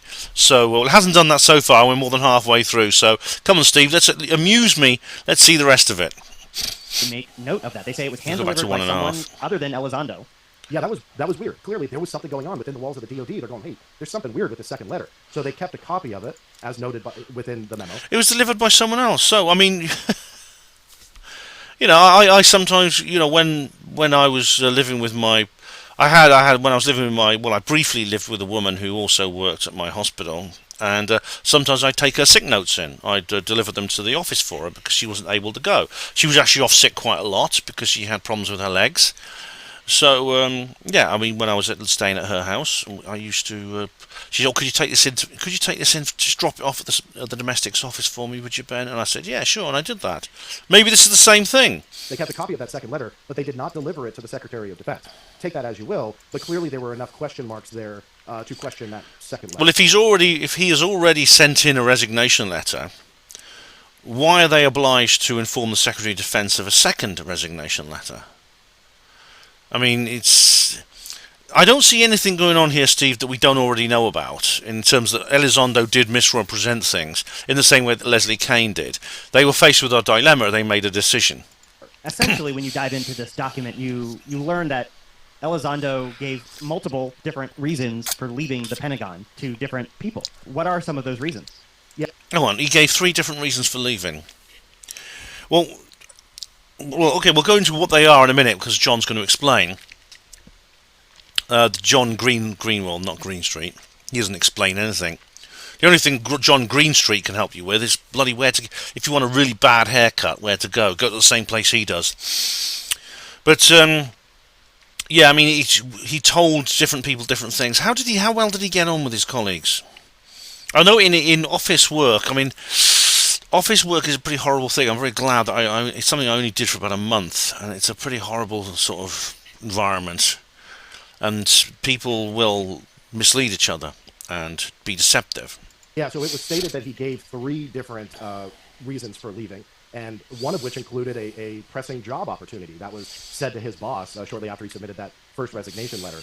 Well, to his boss, who and why? Is it possible that Elizondo misled him and decided not to tell him the truth? And on the phone with Gary Reed, talked about stress for his family as being the reason that he was leaving. And then obviously in that second resignation letter, he was talking about the anomalous UFOs. Right. Yeah. So we assume that in the second resignation letter he was lying. In the previous ones he was telling the truth. Is that right? Without saying UFOs, but he was talking about UFOs. Yeah. That was the reason. So they counted 3 different reasons for his resignation letter. Is this going to get more interesting, Steve? Because I'm trying to do a comment reply video here. That also was kind of a red flag inside the department. And in fact, in one of the memos, it was a follow-up to Secretary of Defense Mattis. His abrupt departure from the department was labeled, with a question mark, a counterintelligence alarm. Meaning Luis Elizondo had high clearance. If it was a counterintelligence alarm, in other words, we need to get the FBI onto him, it wouldn't be written in it wouldn't be a footnote on the document that John managed to get through FOIA. He knew a lot of national security-related secrets. So let's forget about UFOs for a second. Was this potentially a threat? So all these circumstances... To be honest, it may well have been. I mean, I think, considering Elizondo's role now, it may well have been a threat. He may well be now considered a liability. And that's quite reasonable. If I was running the Department of Defense, or I was involved in any way with the administration of the Department of Defense, and knowing his security clearance, knowing what he knows, things like that, I would consider that a liability, yes. Let me guess, they're going to find similar documents about David Grush. Just you wait. Led into even the Secretary of Defense, from what I can tell here, concerned over his departure. In Reed's second memo, it says, and I'll quote, The letter is not consistent with the first resignation letter Mr. Elizondo personally handed his supervisor. After my phone call with Mr. Elizondo, in which he said he had been secretly working for the secretary, I checked with 2 senior officials that have knowledge of special programs. Our collective assessment was that Mr. Elizondo's claims were not credible, and the letter... Yeah, he's working secretly for the Secretary of Defence, right? And they're just going to tell his head of department, are they? If he was on a special detachment, are they just going to tell him, oh, yeah, he was working for us? Well, do you realise that this could be, what we could be looking at here, simply compartmentalisation? Meaning the second resignation letter, was not worthy of the secretary's personal attention. And another thing that's important. Well, that answers the question you were asking earlier, wasn't it? You know, this is all in reaction to that big New York Times article in December 2017 that claimed Lou Elizondo was the director of the Pentagon UFO program, and he ran this program for many years. You know, your work in investigating. Been through that. For example, right here, where they discuss, that hey, he's claiming that he was the program manager. Oh, not more of that. A lot of that, where senior officials were saying, "What the heck?" Like officials at the Pentagon aren't. Oh, right. Okay. Let's go back to All right, that's enough of that. Steve, there's nothing. What do you call it here? More nails in the ET coffin. There are no nails in any ET coffin here at all, Steve, because you have tried to hammer these things into the ET coffin before, and I have pulled them all out. You keep saying what is you said you want me to address this particular. Can you do a video showing us exactly what is wrong with the UFO live video, please? Well, maybe I will, but I mean, I think I've covered a lot of this before. A lot of what you think I haven't covered, I've covered. And indeed, if you watch my videos carefully enough, you'll see it. Alright, so I'm moving on from that now. We're on hour number 2, of course. Steve Mumbling says on Awake and Aware Conference 2023. Awake and Aware? Oh, hang on. I'll go to... Let's get the tag again. Oh, it's the second hour now. The second hour of the upcoming comments reply video. Awake and Aware should be asleep and delusional. Oh, do you think you're witty, Steve? Oh, David Smith said, rhetoric, Steve. Now listen while I use rhetoric to back up my delusions. Well, funnily enough, in your sarcasm, Steve, David, this is David Smith, you're absolutely right. And Crafty says, you can't say Steve's not funny. He is, although he's actually a little bit more witty usually than that. But Shelley Northwest says here, this is Shelley the Red on Odyssey. She says here, I'm usually on Odyssey, but I have certainly heard him all enmeshed in Ben's spaces and business. It wouldn't be that mumbling lax humour. It's that he clearly looks for places where he doesn't need boundaries with people. He may not grope people, but he certainly believes in mistreating anybody he wants to, exploiting spaces and then claiming his high development. Well, Shelley, I mean, a lot of people often say to me, and I understand this, just block him. Why don't you just block Steve Mumbling? And the reason I don't is because he hasn't crossed... I mean, I have deleted a couple of his comments, but he hasn't, in my view, crossed the line where he becomes abusive, in which case I'd get rid of him, like I tried to Neptune Returns. And by answering him, I find that's actually very useful, as Lights Were Low has explained. It's actually educational. You must understand, when I'm replying to Steve Mumbling, I'm not really talking to Steve. I'm talking to you all, the other listeners, and to anyone else who might be watching. To me, this is an educational thing. Shelley continues, ground zero is respect for others as their birthright. It should be, shouldn't it? Yeah. Not if they can debate it and win, which is what he's really doing with Ben via subjects that provide Mumbling a pretext for correctness, thus conquest, and his emotional equilibrium via harassment. That's not wellness, and there's plenty of humour from classier people. Oh, there certainly is, Shelley, yes. And indeed, you hear where he just says, it should be asleep and delusional. Crafty says that's funny. Steve is funny occasionally, he can be witty, but that's not very witty in my view. Shelley says, I don't normally get in other people's faces, but I do believe Mumbling is overdue for a more rigorous review from a more dedicated bystander. I think he's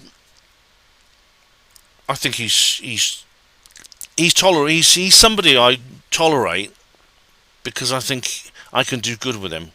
I can do good with him by exposing his ideas as false. As I just have. I've just actually gone to the video he's talking about here, and I'm going through it. What's that? Hang on. Oh, this is a text from somebody.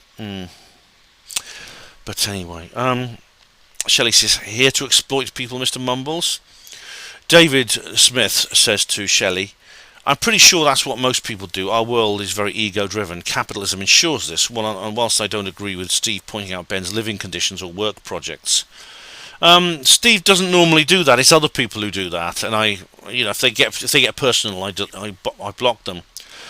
I do agree that beliefs that are irrational need challenging. Beliefs don't just happen in a vacuum. They inform our thoughts, actions and behaviours. A world with more critical thought and irrationality, I'd argue, is one that would have more health and well-being for the population. Well, I agree with that in principle, David, but I think you and I have different ideas about what is irrational and not. Because what is an irrational belief or not? Because Steve and yourself, like many skeptics, see yourself as the epitome of everything rational. Skepticism. If you ask for the definition of skepticism, they'll tell you, the skeptic movement will tell you what their definition of the scientific skeptic cultural phenomenon is, the movement. And indeed, I cover this in my skeptic video. But I also explain in that very same video, and there's several versions of that video now on my channel, the talk I did, the live talk. I do explain how that, I believe, is self-delusion. It is a misunderstanding of their own personalities, and therefore they don't really understand their own situation. I mean, the Sally Morgan affair displayed this perfectly. And of course there's the Skeptic's Guide to the Universe, where they talked about the indoctrination into non-belief. And Shelley continues here. Capitalism is just trade and another subject. Yeah, capitalism is really just it's just respect for property rights. Really, it's free. I mean, I think capitalism in its purest form is ideal. And she says here, globalism isn't trade, though. No, globalism is essentially the imposition of it's a kind of economic fascism in which the state and the corporate world act in unison to suppress the population. She says, anyway, what most people do isn't a standard, let alone one you would set for Mr. Trespass mumbling. I'm not into postmodernism where it's all subjective and follow your emotions. All anyone has to do is find what the natural laws are. Laws for order is stop and hear their soul. All anyone has to do is find what the natural laws for order are, is stop and hear their soul. Then ask another if they are hurt by our conduct. This is how the world builds correctly, but not by adopting Marxism, deconstruction, or lack of social skills. Yeah, I agree. I'm not hurt by Steve. I mean, if anyone else is, and I see him hurting anyone else, I'll delete his comments, and I have done. I always advise people to block him if they can't bear him. You must be steeped, this is Shelley talking to David, you must be steeped in this wonky rejection on enlightenment, where, for one, we could know our boundaries and reason with people, solve problems, etc. So maybe Mumbling's lack of boundaries and his conquest of Ben seems fairly acceptable for you, but it's really a low bar nonsense. Well, he hasn't conquered me, Shelley. If anything, I've conquered him.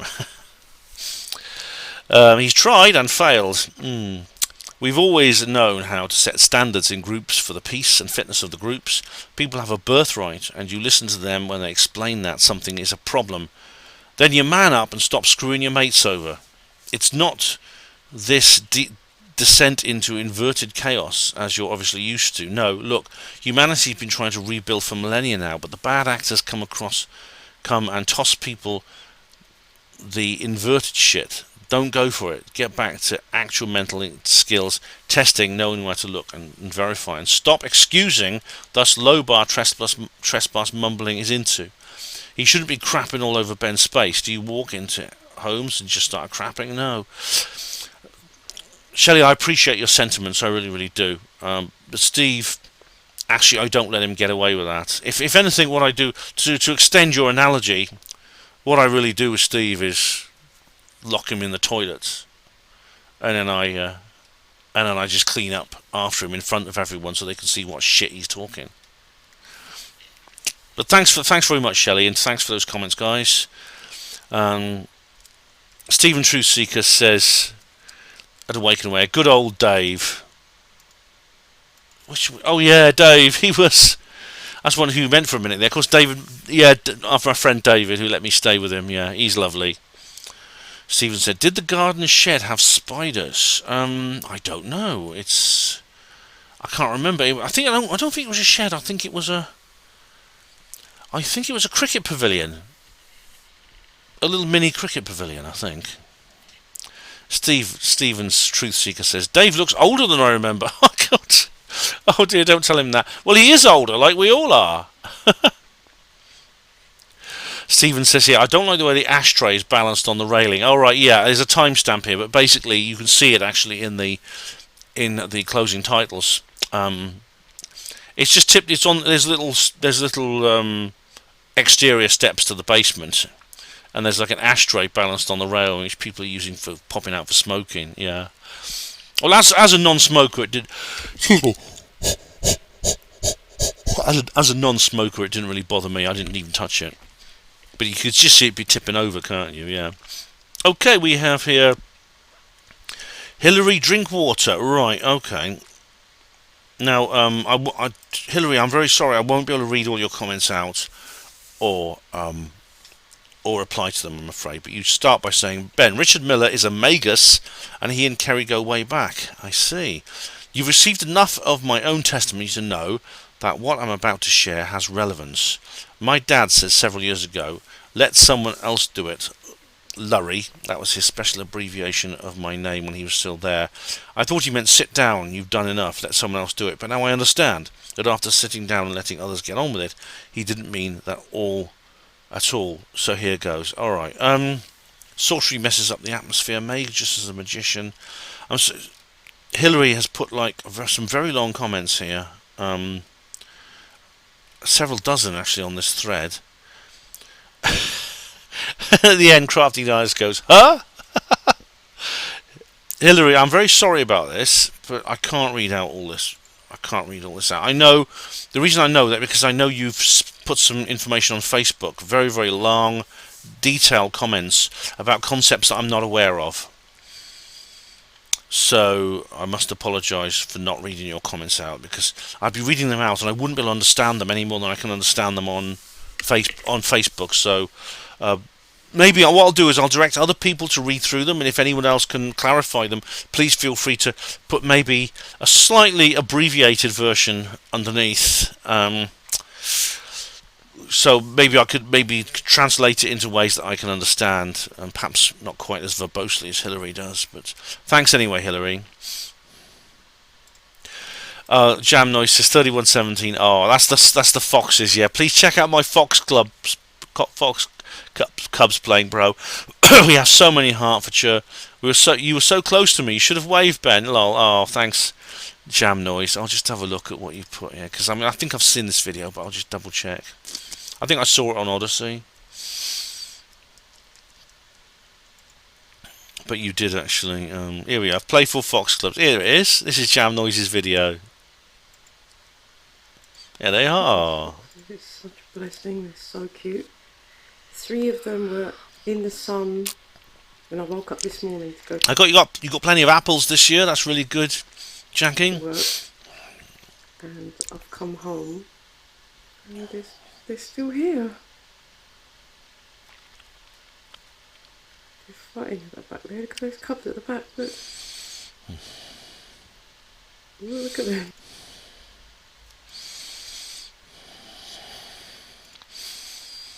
Now they must like your garden, Jackie. They really must. You must have a way. You have got a way with animals. I think they must like your garden. They really do. And David Smith says, that's funny, we have 3 cubs playing most nights outside here too. I'm in North Hertfordshire. Or maybe it's an area, maybe Foxes, maybe it's an area for that, David, because this is all quite close to High Elms. So yes, you're all in the same sort of basic area. Excuse me. Gary says, been back in Hearts for a month now, not seen anybody here them most nights screaming and whatnot. Maybe it's a fox heartland. Sorry, maybe it's a fox heartland. And Jam Noise says, I've hand-fed my foxes. Oh, they must get so used to you, they'll come close to you. I mean, they are. I mean, I think some will, I think some will actually get so used to people, they'll actually come really close, like cats and dogs do. Awaken Aware Jam Noise. The orchestrated fires are being done to change people's minds and show proof of climate change. Yeah. In fact, we cover this on Third Rail Radio. With Trevor. I'll be doing another show tomorrow, and there's something very weird about those fires on Hawaii. And David Smith says, the proof is already there for climate change. Denying it doesn't make it go away. David, climate change happens. Yes, climate does change, but what we're saying here is that humans putting like some gas into the atmosphere, which is essentially plant food, is what causes it. Now, I dispute that. I dispute that. So do a lot of people. And simply calling us climate change deniers and how we're evil and etc. etc. etc. is not going to silence us. The fact that fires are happening is neither here nor there. Deny it all you want, make up conspiracies to fit your beliefs without any good evidence. Is that an argument? I could say the fact that 2 + 2 = 5 is neither here nor there. Deny it all you want, make up conspiracies to fit your belief that 2 + 2 = 4. The fact remains there's a plethora of strong evidence supporting the fact that 2 + 2 = 5. Can you show evidence to be incorrect in some way? Can you show those fires are orchestrated? Alright. I was using rhetoric there. He's actually talking about... I was using rhetoric myself there. Because he talked about climate change. He said strong evidence to support climate change and human-caused climate change. Can you show that evidence to be incorrect in some way? Yes. I mean, I can point you to numerous sources of people generally who are lying on a pile of broken careers. But some of them are still speaking out, David. As for the fires being orchestrated, did you see the video that I didn't actually get a chance to show you the video, but Kerry showed the video of what looks like some kind of beam coming down from the sky. And you can hear this crackling noise. It's like lightning. Now, is that... I think that is suspicious. You must realise if that's happening in an area where a fire then breaks out, you've got to ask, is that the cause? Okay, new video. Is Paul McCartney dead? Sverit says, yes, Swervit says, I was 12 years old when this happened. I was living in Canada. My friends and I heard that he died and were crying. Then all of a sudden he didn't. I do believe he did die in a car crash.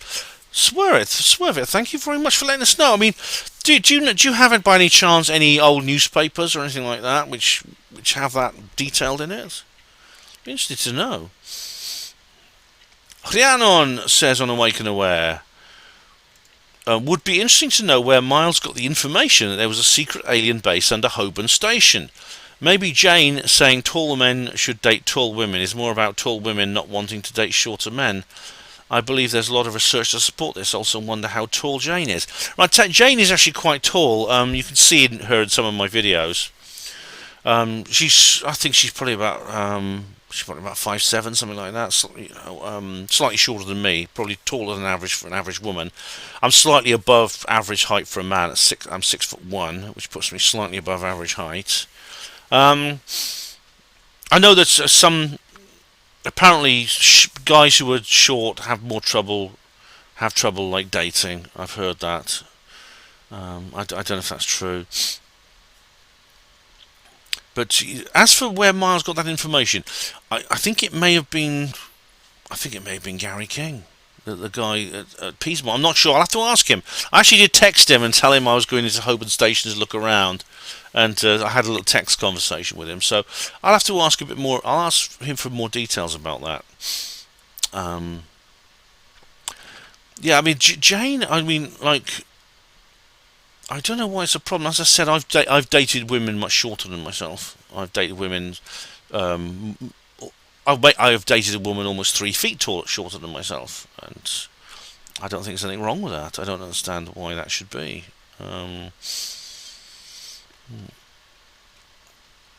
Okay, so but thanks anyway for that, Arianon. And we have now Awaken Aware again.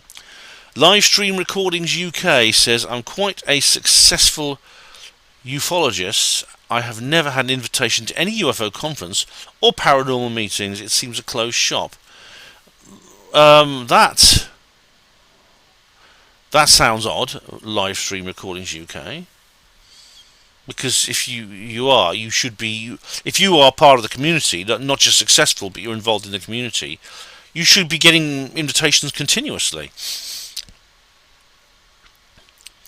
David Smith says, "Oh right, no, somebody, the troll says Ben and company only like the one view. You are not welcome." That is stupid and ignorant. It really, really is.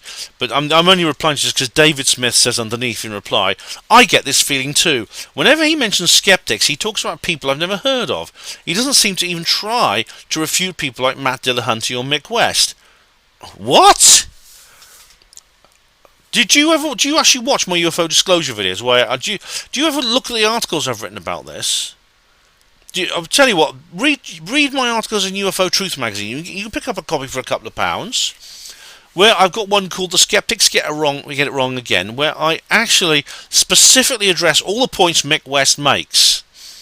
Matt Dillahunty, I mean, I've not actually looked at in detail. I've watched his show a couple of times, but there's that other guy as well. Thunderfoot, I also address him. So what on earth are you talking about, David Smith? Or any of the plethora of call-in shows that he could put his beliefs to and actually engage with respected actual skeptics. This is really weird. I mean, I don't get it.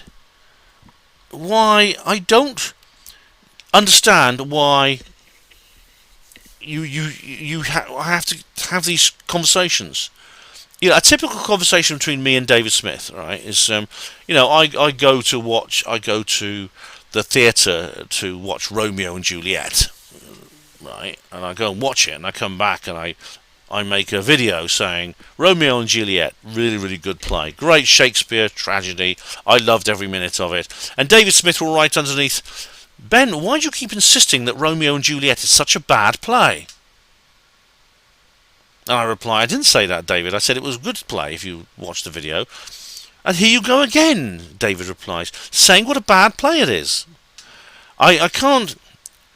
Of all the people you accuse of this, and indeed then Neptune Returns then comes back underneath accusing me of living in a tiny bubble where I constantly reinforce stupid beliefs.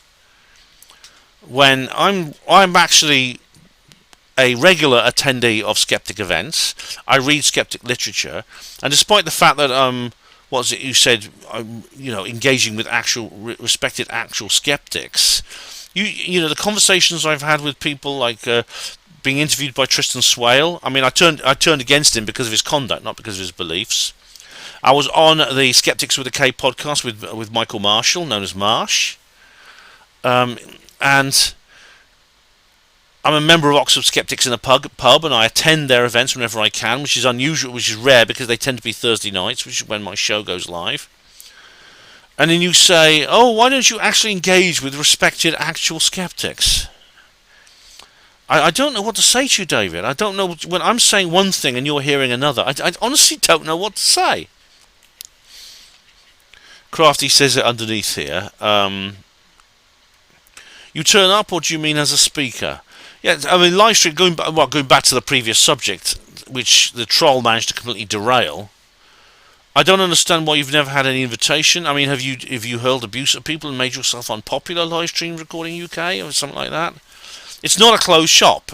If you want to, you don't need to be an invitation. You just buy a ticket. So I don't know what you mean. And Neil Peel says, contact the organisers. It's not a closed shop. Exactly. Awake and Aware Conference. Israel Diego Rivera says AA meeting. Oh, very good, Diego Rivera.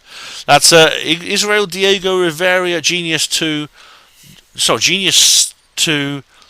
Right, so he used to be Genius 2, the real genius. He's cut his name down a little bit. AA meeting, yeah. Hello, everybody. My name's Ben, and I'm a woo-woo-holic. Welcome, Ben, yeah. Diego Rivera then says, interesting coverage of the conference. Thank you very much, Diego Rivera. I'm glad you enjoyed it. And now we have Hillary Drinkwater, who says, awake and aware. Well, this is unusual. It's a single sentence, Hillary. It's strange. So they bring in a Magus to attempt to break through into the Earth's office and take it for the Arctic Ocean and the Murray-Darling flower pot. Frantic telecommunications to Majin. If you say so, Hillary. And we have here now Hillary again. On Awake and Aware. There's a Jin on the move across Canada. She's on a bus in a place called Ilford, Manitoba, and the terrain suggests getting off the bus would be silly. Anyhow, while they chase her down, let the conversation take a deco at the Tupperware parties and what they achieved in the atmosphere. A field was activated by tens of thousands of women all over the place, but notably, question, A, answer, C++ reference for standard gamma functions, CPP reference, numerical maths. Yeah. Hyanon says in reply, would it be rude if I commented that this collection of sentences appears to serve as a reminder to young people not to do drugs? Or do the right one, says David Smith. Oops. So I'm just... The little pin broke on that, so I can't pin it on me anymore. So I can. Yeah, it still fits on there just. There we go. I'll just hook it like that. That's a good one. Okay, Hillary drink. Okay, sorry, Hillary, I'm not reading any more of your. I'm not reading these comments anymore. I'm sorry. Okay, so we carry on now to. All right. Hillary, it's just I don't understand what you're saying, and you're not making any sense. And your comments are very long and full of terminology and axioms that I just don't understand. I'm sorry. Awake and Aware says, what a bunch of charlatans. Ben, this is Nicholas Baines. All right, what a bunch of charlatans. Ben is better than this. Well, I'm glad you think. If you think I'm better, then that's great, Nicholas. But what do you mean, what a bunch of charlatans? You know, that's not an argument. I mean, I could say something like, what these bunch of charlatan mathematicians? They keep saying 2 + 2 = 4. Everyone knows 2 + 2 = 5, but they're a bunch of charlatans. Therefore, 2 + 2 = 5. Is that an argument? Am I making a point there that someone can refute? Do you see how? This is what I mean about. This is what I said to David Smith. Skeptics say logic is everything, science is everything. We are logical. We are scientific. And they say things, well, Sally Morgan is obviously using an earpiece, even though there's no evidence for it. Or, we need to indoctrinate people into non-belief. And please do watch my skeptic video, where I explain more of that, because, you know, this is really, what a bunch of charlatans. Again, where's the logic in that? Where's the science? It's just pure rhetoric. Snarnock said on Ben Goes on Tour 2023 Part 1 of 2. Enjoyed the Part 1, Ben. Thanks, Snarnock. Glastonbury looks like an interesting place. Manfred von Richthofen, the Red Baron, saw a flying disc during the First World War. Oh, did he? Well, that doesn't surprise me. He was in the air all the time. He's the famous Red Baron. Yeah, he was a famous military aviator in World War One. An ace, yeah. Alright, I didn't know that. He saw a flying disc. But Glastonbury is an interesting place if you've never been there, Snarnock, definitely. Snarnock also says on 2 of 2, that's Ben Goes on Tour, looks like the multicoloured bunting and flags have replaced the blue and yellow ones. Oh, well, yeah, it's, yeah, as I said, there's 2 different types of New Age person, or there's several different types. One of them is very conventional, you know, pride flag, I love Greta, things like that. Stephen Truthseeker says on, alright, we're back, new video, Rendlesham Forest non-human tour. Sorenable says, cheers, Ben. You're welcome, Sorenable. Hugo Room, damn, you beat me. Nice one, thanks, Hugo. And this is where I get a little bit arsey with. This is where I have to address the troll, because, in fact, I put this in the notes. Okay, I'll come back to it in a minute. But he starts the troll starts to make a point that he makes several times, which I have to address. Is where do I get the money for all this travel? Hugo says none of my business. Okay. But anyway, Rendlesham Forest tour. Here we go. Rendlesham Forest non-human tour. Stephen Truthseeker says, excuse me. Yeah, I remember that video. Ben and Derek Savory talking about all sorts, giant Anglo-Saxon and everything. That was a good video. Oh, that was one I did back in, it's way back in 2014, I think, Stephen. Yeah, that was a good one. We have MC, what's it, MCFC Governors says on Rendlesham, pissed down Saturday morning, Saturday I think, morning, typical, brightened up a tad by the time you arrived. Oh right, yeah, that's good, it did brighten up. And now we have a thread here, and Rendlesham Forest. And here we have Neptune Returns, and I'm going to address this. This is the troll I've tried to block, but I'd like to just point out a few things about what he says here, because he says absolute hoax. How can you afford this travel? You're on the dole. All this money, Ben. Where's it from? And then David Splendid Isolation says you claim hoax and then proceed to say absolute bollocks yourself. You couldn't be more incorrect. And I put in a text reply here. Do you realise you pay me a compliment by setting up a satire channel of me? It's been a while since I've had one of those. The next reply to comments video is going to make me laugh and you blush. And indeed it is, I'm sure. Rhiannon says here, attractive blonde women pay him to walk their dogs. Oh, well, that's actually partly true, Rhiannon. I mean, not only one of them is actually blonde and attractive, but they do, yes. And then people, I won't read out what Neptune says in reply to that, but Crafty says, people think it's okay to ask about money, age and medical procedures these days. It used to be deemed as rude, but wait, the bravery of the keyboard warrior knows no bounds. Brave knight of the grubby keypad, I bow to thee. Nice one, Crafty. And Crafty says in reply to me, really? So you're pathetic according to these people, Ben. What on earth does that make the people make another channel of you? Oh, the lost art of irony. Matthews Hopkins says underneath, the people you refer to are predominantly woos. Suck it up, buttercup. Well, so what if we're woos? So bloody what?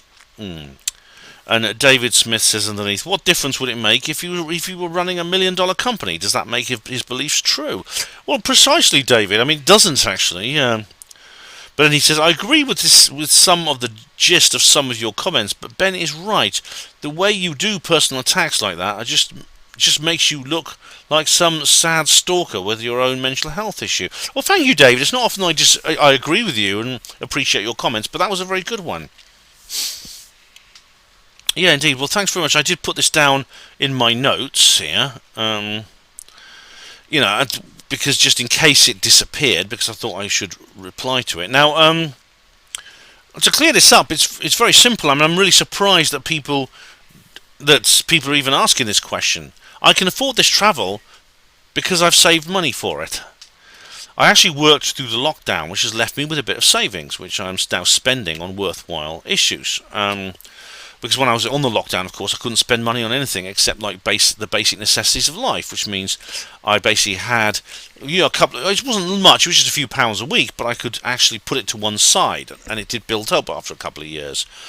I'm not on the dole. I work full time, like most people do, and where the money comes from is from money that I earned. I sell my labour, like most people do, and they pay me. I'm self-employed. Which means I have a lot of control over what I do and the time and arranging time off. As it happens, I decided to take a number of trips and I paid for them to go there. As it happens now, I will not be travelling again for the next couple of months. I'll be earning money for my next tours. Really, I mean, if you also the actual journeys I took were actually not very expensive. I went to the Isle of Man, which is actually not that far. It's quite cheap to get to over the sea, and I stayed in quite a cheap accommodation because it was a house which was self-catering. Which, if you stay in there on your own, it'll be expensive. It's like about more than £1,000 for 8 days there. However, split among the 7 people who were there, it's actually very, very cheap indeed. And I went to several other places as well. I actually managed to stay. For example, when I went to Watford, I stayed with a friend, David. When I went to Manchester, I stayed with a friend, Sandra. They did not charge me to stay in their house.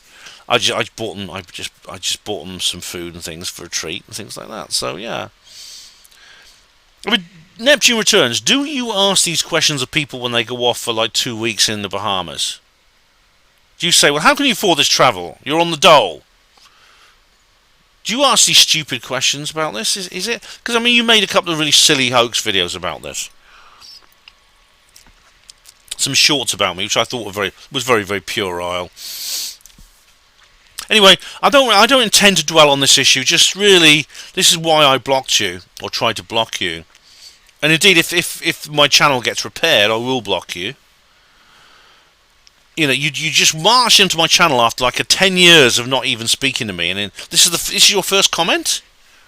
How can you afford this travel? You're on the dole. Where's the money coming from? Do you expect, what kind of response do you expect from that, Neptune? What do you expect me to do?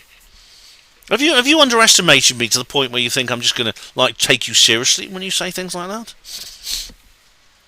All right, let's carry on. Red Ocean Forest Non-Human Tour. The troll says something, and then Rhiannon says, watched by 7.72 thousand more people and your spiteful offerings. Thank you, Rhiannon. Thank you. Thank you.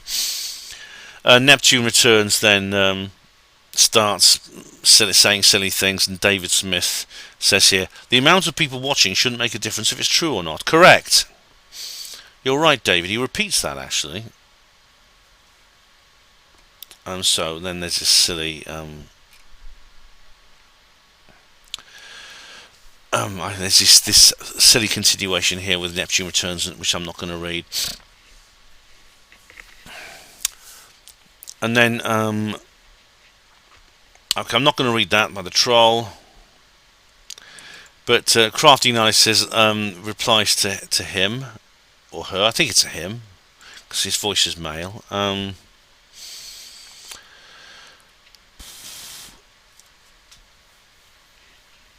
So, he just says, you have to use cash because lizards control the money. Oh, right, and you use PayPal. Well, I use PayPal when I have to, yes. And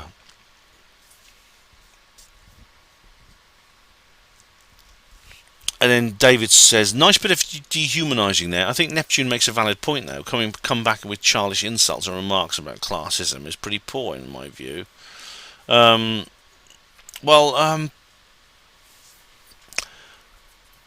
I use cash when I can. I do use PayPal, and I have an account which it's attached to, but I don't use that bank account for my everyday life. I don't see why. I'm not going to discuss my personal finances with you, Neptune, any more than apart from the where it's relevant. And then Neptune Returns says here on the Rendlesham, small numbers in the forest. Sane people aren't interested in this garbage. Oh, shut up. If I actually explain in the video that this was like limited to like 23 people because of the nature of what was being done. You can't like march thousands of people through Rendlesham Forest. Gary needed to do a live talk. He didn't have a microphone or megaphone or anything like that. He was doing a live talk to a live audience. Only a certain number of people could go along. Anyway, I'm going to David Splendidization says in reply to Neptune Returns, why don't you just bugger off? Because you're obsessed. But you're obsessed because you can't. All right. Well said, David. Thank you very much. And Neil Peel says on the same video, this Neptune bloke is jealous of Ben, of your days out. No one watches his channel. Yeah, exactly. And Neil then says, I stand corrected. Just you being liberal with the Tipex, I guess. Well, try and think it through. You have a few weeks until Ben reads out his comments reply video. I'm sure he can explain it for you if you really need help. I'm not going to address this troll any further than I have done. Alright, and then we have Rendlesham Forest Non-Human Tour. Jeff XDW... Sorry, it's just someone called Jeff. Just Jeff. Okay, we have Jeff. Now, Jeff says here, what does he say here? This is on Rendlesham Forest Non-Human Tour. You better go back to the UFO Academy and brush up on your skills. All right. Well, they teach me an awful lot of things at the UFO Academy. That's why it's called an academy. And I don't think I need to brush up on my skills, Jeff, because I think I actually got all the skills I needed to from that particular visit. My God, what a load of bullshit! Pardon my language. Oh God, blimey. Pardon. He says, what a load of bullshit, and pardon my language. Oh, don't worry, you can fucking swear as much as you like here, Jeff. Gary Heseltine is a... I'm not going to read that. Gary Heseltine is he says 2 words I'm not going to read. And not a very good researcher or detective who supports a fraud and a liar. The Larry Warren fraud has been categorically exposed, mostly by Sasha Christie, with a little help from her friends. The circus clown goes on, ha ha ha. And there's some of the laughter emoji. I wonder if he still supports the lies of Larry Warren when he stated that he spent 4 months at ground zero in that shithole. Stolen valour at the very least. Wonder if he'll be at Awakening in Manchester, where he'll be quite welcome to challenge me on what I've just stated. Right, I don't know if the block button is going to work, but you, dickhead, are getting blocked. I'm going to try anyway. Now, this is the channel here. Oddly enough, it's not actually a blank channel. Let's see, when did he start? Let's have a look at when he joined. Oh no, joined September 2010. That's unusual. Anyway, let me just get rid of him. Report. Report. How do I block this person? Hide user from my channel. Okay, there we go. Right, you twat, you're gone. I mean, everything, every word. Okay, I'm just going to say this one thing about what this cocksucker has just gone on about. Every word you just said is lies. Every single word. And I spent a lot of effort explaining why in several videos, and mostly on HPANWO Voice and the interviews I did on HPANWO Radio. Every single word you said is untrue. We're not going to, you're not going to get challenged. You want to be challenged by people, and yet you use the kind of language you do, and the words you use to describe people, and you expect to be challenged. You expect to have some kind of dialogue. You're not going to get it. What you're going to get is you're going to be ignored, and you're going to be rejected, and you're going to be removed from people's channels, like I just have with you. And I suggest you look in the mirror, Jeff, at yourself and what you talk about, and the fact that you are simply repeating things that were said almost a decade ago now. We're talking from 2016 onwards, and were categorically and comprehensively discredited by people like Gary Heseltine and myself, and by Larry as well. He himself has commented on this. He has defended himself successfully against these accusations. These accusations are manufactured outrage created to settle a personal score. And the damage they did to the research community in those few years, it seems we're still counting the costs because of tossers like you who keep it going. I'm very pleased to say I'm not going to have to deal with you again, because I don't know if the block system still works, or whether, I've blocked you now. It says hide user from your channel. I've done that. I tried doing that with Neptune Returns and couldn't. I've tried doing that with Charles Scott and couldn't. But either way, right, any further comments you post, I'm simply going to delete. I'm going to delete this one, and I'm going to delete and do. So I'll remove that comment there. Right, so he's gone. Good. And that's, I think, is the end of the matter. Rendlesham Forest again, Steve mumbling. You smell onions, I smell bullshit. The mobile grift shop is working a treat. Oh, dearie me. At least you're trying to be witty now, aren't you? David Splendid Isolation says, your opinions and claims have been rendered irrelevant. It's your own fault. Yes. Steve. In your opinion, which is completely worthless. David Splendid Isolation. My opinion is in line with this channel, so it has worth. Your opinion is worthless because you're contrarian and not welcome here. Well, I mean, you can speak for yourself, David. I mean, if you consider him unwelcome, feel free to block him. I'm quite happy for him to post here for reasons I've explained. David Smith says, in reply to somebody, you mean you don't believe in healers, Steve? Oh, this is typical of David Smith's sarcasm. You mean you don't believe in healers, Steve? Next you'll be saying they haven't closed to forest off just for... Hang on. Next you'll be saying they haven't closed the forest off just for this guy. They didn't close the forest off for anyone. No, it was all organised by the book, and Gary went through Forestry England and people like Forestry England and asked permission, all stuff like this. You actually don't need permission just to walk in the woods. I think there is a procedure you have to follow if you're going to organise an event. But yeah, okay. For the record, says David, I enjoy a good forest cycle near my house. Yeah, well, you'd like Rendlesham Forest then, because it's famous for its cycling events. And they've closed parts off over the years for planting new trees and trying to increase new species. Okay, well, I'm glad they're caring for the environment, David. I think that is important. But I think it's possible to balance that with the needs of the people and the desires of the people to enjoy the environment. This idea that the environment has to be sealed off from people because people are destructive. That's what justifies these 15-minute cities and living in a pod and eating the bugs and things like that. They fence off massive parts of land to do this, but I don't think it's me because I'm not of the belief that I'm some kind of special main character for everyone. No, neither does anyone else, I think. These people all seem to suffer delusions of grandeur, like claim to be humble and open. All right, I know what you're saying now. I know what you're saying.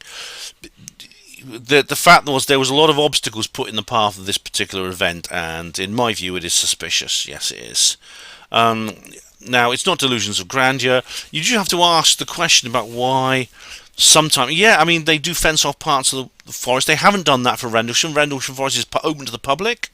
There are rules and regulations which are in line with the country code.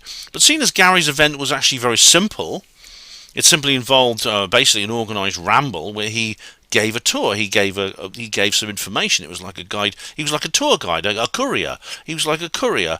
It seemed that they made him jump through an awful lot of hoops. He had to sign all kinds of forms. They wouldn't let him do it on the original date he chose. He had to give more notice and things like that. And then this. Now that does worry me, I think, David, and it should worry you. Would love to see that levitation they were talking about. It's always stories, though. If you believe stories and claims, you can literally justify belief in anything. Forget truth. David, if I showed you a video of the levitation, you'd say it was faked. At some point, you've got to set a bar and then not go any further. This is the problem Brian Allen had when he actually did film some levitation in Rosslyn Chapel. Now he actually did send it to the newspaper, but unfortunately he didn't make a copy of the video. It wasn't easy to make copies of videos in those days like you can today, because this was the old VHS heavy camera kind of thing. So yeah, unfortunately, as a result of that, the video was not returned to him.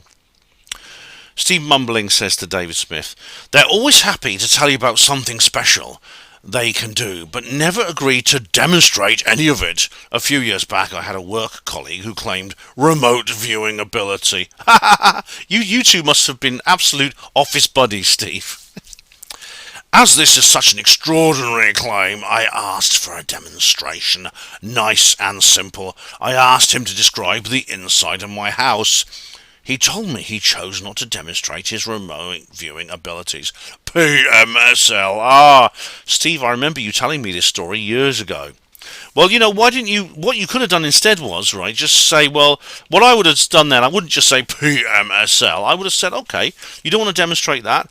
Let's go to the Robert Monroe Institute, which is they're still doing remote viewing. They're still practicing remote viewing and things like that, and they test it scientifically, and you can design an experiment to prove it. David says to Steve, David Splendid Isolation, "I've actually done a lot of remote viewing through my life. The best one was for my Panasonic Plasma Active 3D TV. Had nice menu buttons." Oh dear, remote viewing. Very funny, David, very funny. You are funnier than Jonathan Ross.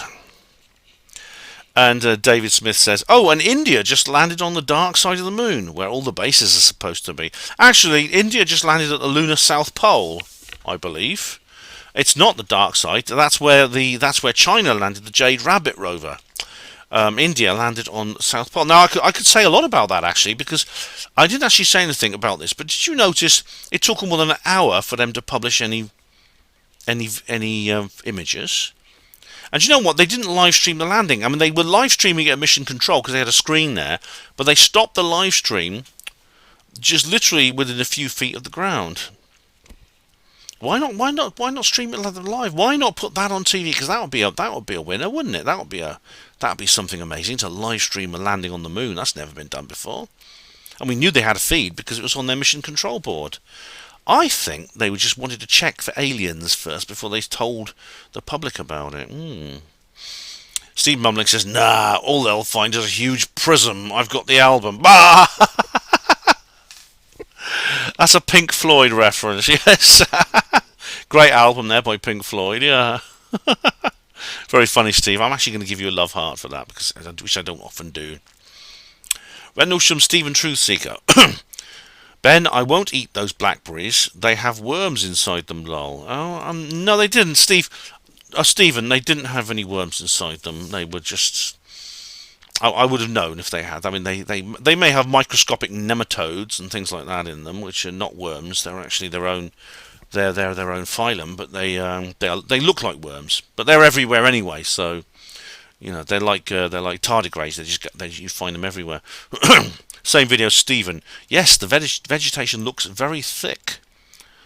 It does, yeah. In fact, it's probably, if you remember the video I made in 2017 with Tino and Larry, where we went there. And basically did something similar. We did a tour. This was, I think, in October time when the vegetation was thinner. This in August, it's like everywhere. It's like the Burmese jungle, you know. But it didn't spoil it. It was still pretty good. It obscured some views of a couple of places. Rendlesham again, Stephen Truthseeker. The famous Capel Green. Yes. There's a lovely field in the middle of Suffolk, and I think we should sue them, actually, because they named their field after an upcoming movie. Damn them. And John Nolan says, does anyone care anymore?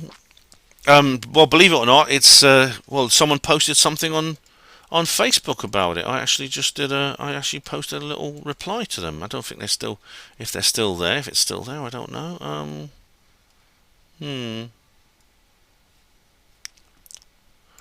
No one's actually said anything. No, so I won't go looking for it. But basically, someone just posted something about it on Facebook. I won't show you it, obviously, because it's part of a private group. But just saying, I was going to. Basically, it was talking about Capel Green. Yeah.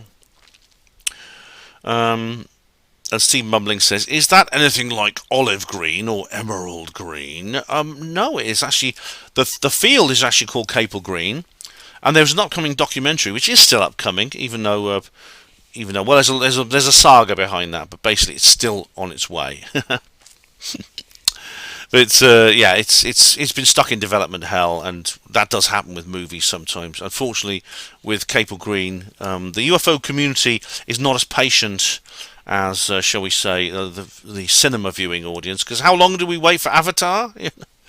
But you know, it's as I explained in the video. You know, there's the guy who made it. He's a filmmaker. He's a filmmaker first, second, and third. But he's working with ufologists who want to get information about UFOs. He wants to make a film. In fact, he has to make a film that is good and works because it's his living. He depends on it. This has brought him into conflict with some people in our community, but it will be resolved at some point. Rendlesham Stephen Truthseeker. Sorry, Ben, I don't follow girls' football. All right, yes. Football's a boys' game. Yeah. Well, actually, there was a time when I might have agreed with you. In fact, in the old days, when I was a kid, I used to think girls playing football was just a joke to me, just like boys playing netball. It was just it was very gender segregated sport. I don't think, considering the success of the Lionesses, the fact they made it all the way to the final, I don't think it can be discounted anymore. And I mean, the play is the play style is different, but I mean, I did find some of the matches entertaining. And obviously as there's the obvious things. Of course, some of these women are very attractive, and of course, it's nice to watch them running around in short trousers. It's like with tennis, like with women's tennis. I don't think there's any shame in me saying that. It's only natural. And I'm going to have to come back to this, actually, because we've reached the end of hour number 2. Right. Hour number 2 is over. That's it. Okay, guys, we're on to hour number 3. Looks like this is going to be a long one. It shouldn't be that long. It's only just over 2 weeks. But there you go. Anyway, not a problem. We'll get through them all. Got a lot of Alt Tech comments as well because of my ban. I was only uploading to Alt Tech, so this may well be a 2-parter. I'm not sure.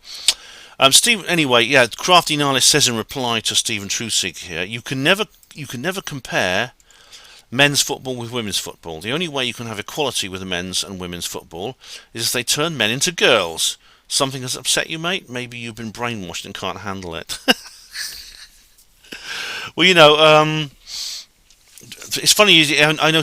Oh, so that was Stephen Trusig replying to Crafty Nihilist. I don't know what Crafty said. I think the comment has disappeared. But it's funny you say turning men into girls and turning girls into men. Of course, in sport they're doing that now, aren't they? It's quite a worrying development, I think. And David Smith says, same here. I don't follow girls football. Okay, well, guess what? I mean, I think you know that I'm a very dedicated and passionate anti-feminist, but I really did enjoy some of the matches. For, like I said, for, not just because it's women and I'm a red-blooded bloke. Some of the play was pretty good. I thought they did well, and of course it's always going to be politicised, and we've seen this politicised again, haven't we? With the Spanish coach, after what he did, he's now been suspended for kissing one of the players. I think it's obvious that this is kind of like another example of manufactured outrage, because he hugs her and gives her a kiss. It's all quite happy. I suspect someone phoned her up afterwards and said, "Look, do you want to make some money here?" And so, what should have been a wonderful moment with this amazing achievement, where the Spanish team wins the World Cup, the Women's World Cup, it's now all been ruined because of this scandal. It's right. It reminds me of the comet. The spaceship landing on the comet, and then all people could talk about was the shirt that the scientist was wearing, and he broke down and cried over it. It was horrible, and this sounds very similar to that. Anyway, guys, I mean, you're entitled to your opinion, Stephen. I personally, I personally don't have a problem with women playing football, and if they play well, good for them. Well done to the Lionesses for getting to the final. Sorry they didn't get the World Cup, but well done to Spain for winning it. Stephen says here on Rendlesham, yes, you should also be mindful of the undergrowth. You never know what lies beneath. Well, I'm sure Israel Diego Rivera will say something. I'm surprised he hasn't replied here, but the British Bigfoot might have been peeking around the corner. And as you know, Derek Savory will tell you a lot about what goes on in that forest. In fact, he has done. Because if you remember, Derek did his own kind of tour a few years ago, which I filmed. Stephen said, Ben, I like the spooky music. Oh, cool. I tend to use that track for anything to do with Rendlesham Forest. It's Chris Zabriskie, which I always use. I use a lot of his stuff on my track. It's got an attribution license, so you can just use it as much as you like, as long as you put him in the credits, which I do.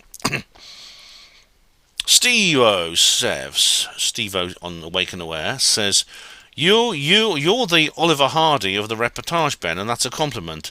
I love Laurel and Hardy. All right. Oh, that's another nice mess you've gotten me into. And Steve-O says Ollie was funny, charming, and a legend. Ben's a decent bloke who harms nobody. Thank you very much. I don't mind being compared to Oliver Hardy. I think he was a very talented, funny man. And he and Stan Laurel, were one of the greatest double acts in comedy. And, I can still, even, 100 plus years after they started out, people still really enjoy their material. And you still see it on TV.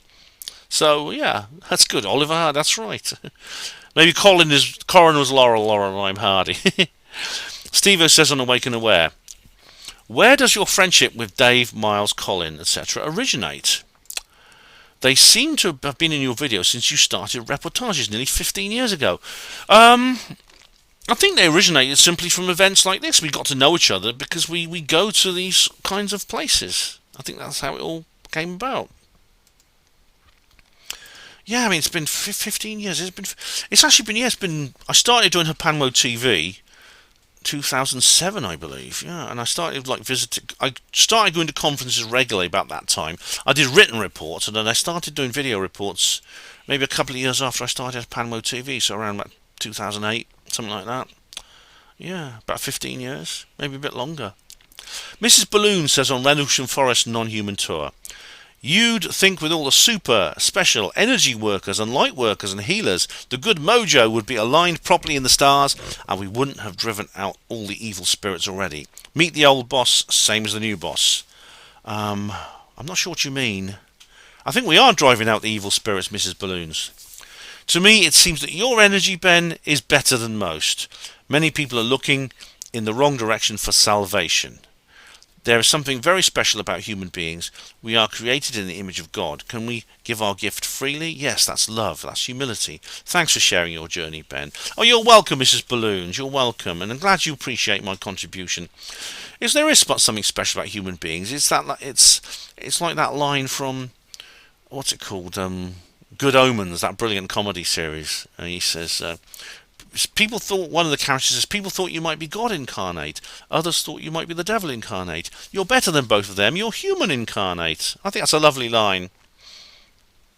Steve-O says on Rendlesham, I love the skit Larry, Tino and you did at Rendlesham. Do you still keep in contact with Larry? Oh, thanks, Steve-O. Yes, I do. It was back in 2017 we did that brilliant tour in Rendlesham Forest. Yes, Tino and I are still in contact with Larry. Yeah, I'm just going to delete this comment from. Actually, I'm just going to delete this comment. A troll has put another comment on here about Larry, so I'm going to remove. There we go. And now we have Rendlesham Forest again. We have user. It's just called user. VL3RR2DOBY. Awesome, thank you, Ben. Oh, you're welcome, user. And I won't say the rest of your name, but it's a bit of a mouthful. But user, thank you very much. David Splendid Isolation in Rendlesham. Did you play Holt's recording as you walked through the woods? Was eerie when I did this? Oh, well, you know, David, if I go there, if I go back at night time, I will. We did go back at night and did play it. Yes, I think you have got to play it at night for it to have a real effect. But yeah, it is very eerie. We now have ET9289233 in Rendlesham. I feel sorry for Heseltine putting his life savings and police pension into the Capel Green farce. I don't think Gary actually funded the project in any way. I don't think he did. I mean, he might have contributed to it. I don't know, but he certainly didn't put all his life savings and police pension into it. No, I don't think he did. Gary has now retired. He took early retirement from the police, and since then has been working full time in the ufology area. So that's what he's chosen to do with his life, which is great. I support him 100% in that. Steve Mumbling said, I wouldn't be feeling sorry for a grifter being grifted. Oh, shut up, Steve. Honestly, that's a stupid comment. Because, firstly, he's not a grifter at all. I've explained why. That's just a silly comment for someone you don't even know. And he's not being grifted. And E.T. says, do enlighten me about Gary being a grifter. And, of course, then, what's Steve going to say? Where's his evidence? Let's hear Steve's evidence against Gary, shall we? Let's hear the prosecution case. All this E.T. stuff is science fiction rubbish. Anyone trying to convince you otherwise for cash is a grifter. Simple, really. Well, Steve, if we were in court right now, my reply as judge would be, case dismissed. That's not a case at all. Right, Rendlesham says, Beer Monster. That's a good name. Beer Monster 2224. I think you'll find Ipswich is still a town, Ben. Bury St Edmunds is Suffolk's only city. Oh, right. Oh, sorry. Oh, my goodness me. I think I've committed a faux pas there. It's a bit like that film, you know, the man who went up a hill and came down a mountain. Remember that fuss about Swindon being a city? I remember Sargon had a lot to say about that. We now have TK UK. How do you do? Reply to comments 81. It's fun listening to people who know almost nothing about AI nor heuristics speaking about AI. Almost as much fun as Ben saying no comments on all his old tech uploads. Hashtag does anyone care? Hashtag nope. Well, I'm glad you find it. It's well, you watch everything I upload to TK. Yeah, that's right. And you know what? It's like people, it's like you now not allowed to talk about these things. Let me tell you. I mean, okay, would you pass a law saying I'm not allowed to make a video about AI and heuristics unless I've got a degree in computer science or something? Because, or what you could do alternatively, TK, is go to my video about AI. It's called "Should We Welcome Our Computer Overlords?" I think that's the title I gave it. And you can put a comment on there explaining where I went wrong, seeing as you're the expert, eh? Hashtag why don't you try it?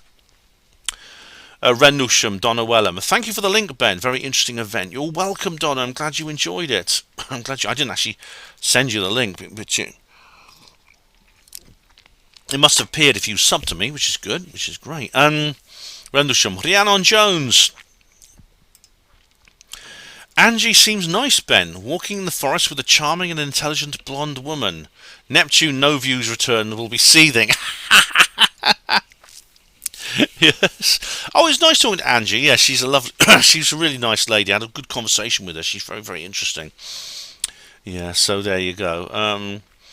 And David says nice but delusional. Again, with David Splendid Isolation, that is. No, sorry. No, it's David Smith, not Splendid Isolation. Whatever I do, I must not get those two mixed up.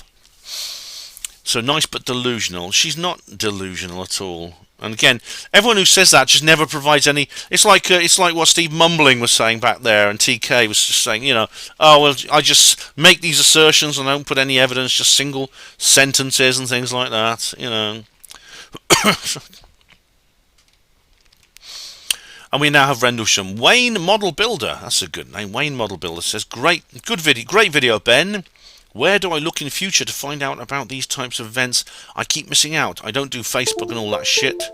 Yes, this is it. Now, Wayne Model Builder was saying, great video, Ben. Where do I look in future to find out about these types of events? As I keep missing out. I don't do Facebook and all that shit. So how else do I find out for future reference? But anyway, first, thanks very much, Wayne Model Builder. Glad you liked the video. Now, if you don't do Facebook or social media, it's tricky.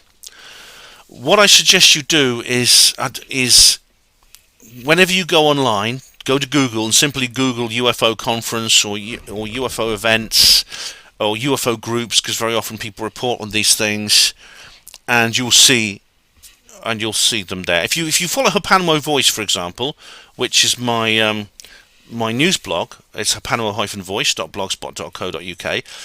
If I'm speaking somewhere, I'll advertise it in advance. So I'll always advertise that I'm going to be speaking at a certain event. So if you want to see me speaking, you'll find that there. When you're there, you'll be able to meet other people who will tell you about other events, and you'll be able to make notes of those and find out where to go and where to buy tickets and things like that. So that's how you do it, actually, if you don't do Facebook and all that shit, I mean, to be honest, I sometimes think, oh God, I wish I didn't have Facebook in my life. But I think it's something I do to keep in touch with people. I think it's necessary. I don't spend ages on there debating with people and things like that, but I do use it. Gary Robinson says, Gary, it looks like you've landed a hot older lady there, mate. Oh, yeah, I did. I did indeed, although we haven't...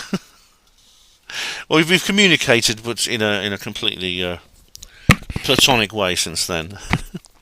But she's hot. She was hot, actually. She was a HOL, hot old lady. Yeah, I know a few of those, actually. Crafty Nihilist says it's so obvious. All right, Neptune. All right, I'm not going to read out Neptune's comment, but Crafty says it's so obvious Neptune is doing this to advertise his channel. Yeah, well, if I could block him, I would. I'm not going to read out any of his comments. I'll do that much. Rendlesham, nothing as it seems, says, how about another third rail radio? This one with Colin Quinn and the benefic Benny Jones. How about another third rail radio? This one with Colin Quinn and the benefic Benny Jones. All right. Well, the benefic Benny Jones, me, hosts it every week. In fact, I'm recording one tomorrow. But my host is the benefic Trevor Murray. Colin Quinn, I don't know who that is, so yeah. Ben Goes on Tour, Glastonbury Symposium 2010 Revisited. Yeah, I actually re-edited this particular video. It was kind of an experiment, but I basically edited it and re-uploaded it, which is really this is my first trip to the Glastonbury Symposium back 13 years before my last one. But nothing says, oh my god, I found it! Glastonbury, a decade earlier. Ben Goes on Tour, episode 1. Yes, I was on Ben Goes on Tour. That was, ironically, I must say, on this latest trip to Glastonbury, I didn't go on tour, literally. I didn't do all the things I normally do at Glastonbury, like go up Glastonbury Tour, drink at the Chalice Well, etc. But I did have a lovely time. I had a really lovely, lovely time. Excuse me. Right, Ben Goes on Tour Part 2, 2023 Part 2 of 2. John Nolan, good to see Colin back on the scene. Oh, good old Colin, yeah. It was lovely to see him too. It really was. And now we have UFO Nut, good name. Your name is what I am. Rendlesham. Ben, hi Ben, nice to see a video back in Rendlesham Forest. I go about 3 times a month. It's so beautiful. I'm very suspicious of Gary asking you not to record him while doing the tour. Has he added things to the tour which he doesn't want anyone else to know? And also, what can't be proven? Right. And I'd say, you were in a public place, so you should be able to record if you want to. I'm paying for a tour. I would want to record so I can gather all the information. I used to subscribe to Gary's magazine, but not anymore. When I wanted to cancel, he kept sending emails trying to pressure me into resubscribing. I don't trust him.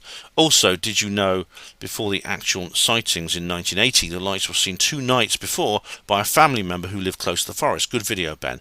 Well, thanks, UFO. Thank you very much. I'll address all these points. The 2 nights before, yes, I had heard that. In fact, as Gary was explaining, there was actually several incidents several months before the event.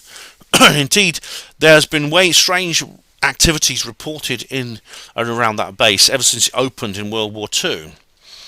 So yeah, very, very strange things. Now, as for Gary, I suppose what I could have done, I could have actually insisted on filming if I'd wanted to. Because as you say here, you were in a public place, so you should be able to record if you want to.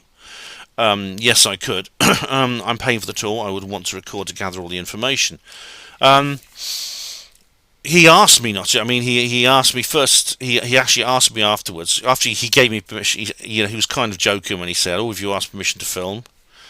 But afterwards, he asked me not to. He said because it's kind of like special. It's kind of like it's something he wants to keep just among the people who chose to come along. So I did it as kind of as a favour to him, because that's, after all, I mean, I did buy a ticket for his tour. It is kind of his event, so I just kind of did it just because he asked me to. As for this magazine, he sent you emails trying to pressure you into resubscribing. I mean, right, you wanted to cancel. Did you cancel in the end? Because I mean, he can ask you to. I suppose if he sent you emails asking you why did you unsubscribe, do you want to, talk about it? I mean, there's nothing wrong with that, is there, UFO Nut? I mean, you don't have to answer. You could just say for personal reasons, and he would have to accept that, and he would. But anyway, it's nice. Thanks, UFO Nut. Thanks for the comment. I hope you enjoy your next trip to Rendlesham Forest. It is beautiful. Awake and Aware, Neil Peel. Looks like you sat behind Andy at the conference, Ben. You should have grabbed him for a quick interview. Andy had his mind on other things, Neil. You may have noticed who he was with. But it was great to meet him. It was lovely to see him. And I met his partner and his partner's mum. We had a nice conversation. They're really nice people. I'm really happy for him. I really am. Right, Weird Weekend North 2023. Oh, it's an old one. It's the Crafty Nihilist. Well, I say it's old. It's a few months old. The Crafty Nihilist says 253.41. Best souvenir ever. Yes. Let's have a look. What's this?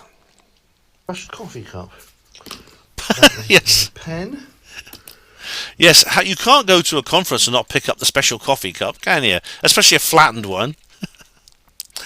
Awake and Aware. Lights were low. Okay. This is now a timestamp here. 1:29:23. What's that? Right. I'm now going to just go down here. I think I'll probably just continue.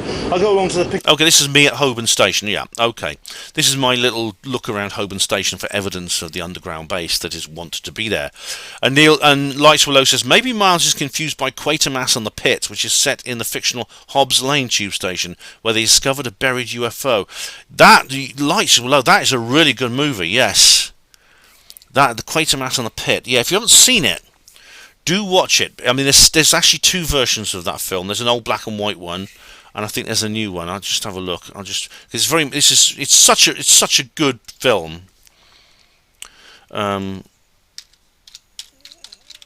Quatermass and the Pit, a 1967 film. Right, yes. A British sci-fi horror. Science fiction horror by Hammer Film Productions, and it's like, yeah, it's like an old black. It's black and no. This is the colour one. A scene from Quatermass and the Pit. All right, there's a black and white. There's a colour one. And there's a black and white one. Maybe there's an earlier one. It's bloody good anyway. I mean, maybe that is the one I'm thinking of. Maybe it's a Mandela effect, and it's actually not. It was actually not. It was actually not a black and white one. But anyway, it's got James Donald, Andrew Keir, Barbara Shelley, Julian Glover. Right. Which is the one who was Kenneth Moore? I think Kenneth, who's the one who's Vanessa Bates' dad? I can't remember who he is. Oh, bloody, I forgot his name now. Anyway, it's a really, really good film, Quatermass and the Pit. Yes, do watch it. Maybe it's that one. Right, Oppenheimer film review. Me first, says Hugo Rune. Yay. And we now have Stephen Truseek on Oppenheimer film review. By the way, I'm deliberately avoiding reading out the troll comments. I'll just give Hugo a love heart. There we go. Stephen Truseek says an Oppenheimer film review. I'm getting really fed up with hearing ambulance drivers from my flat driving around with their sirens on deliberately slowly all the time down the road near where I live. How can it be an emergency if they're driving slowly?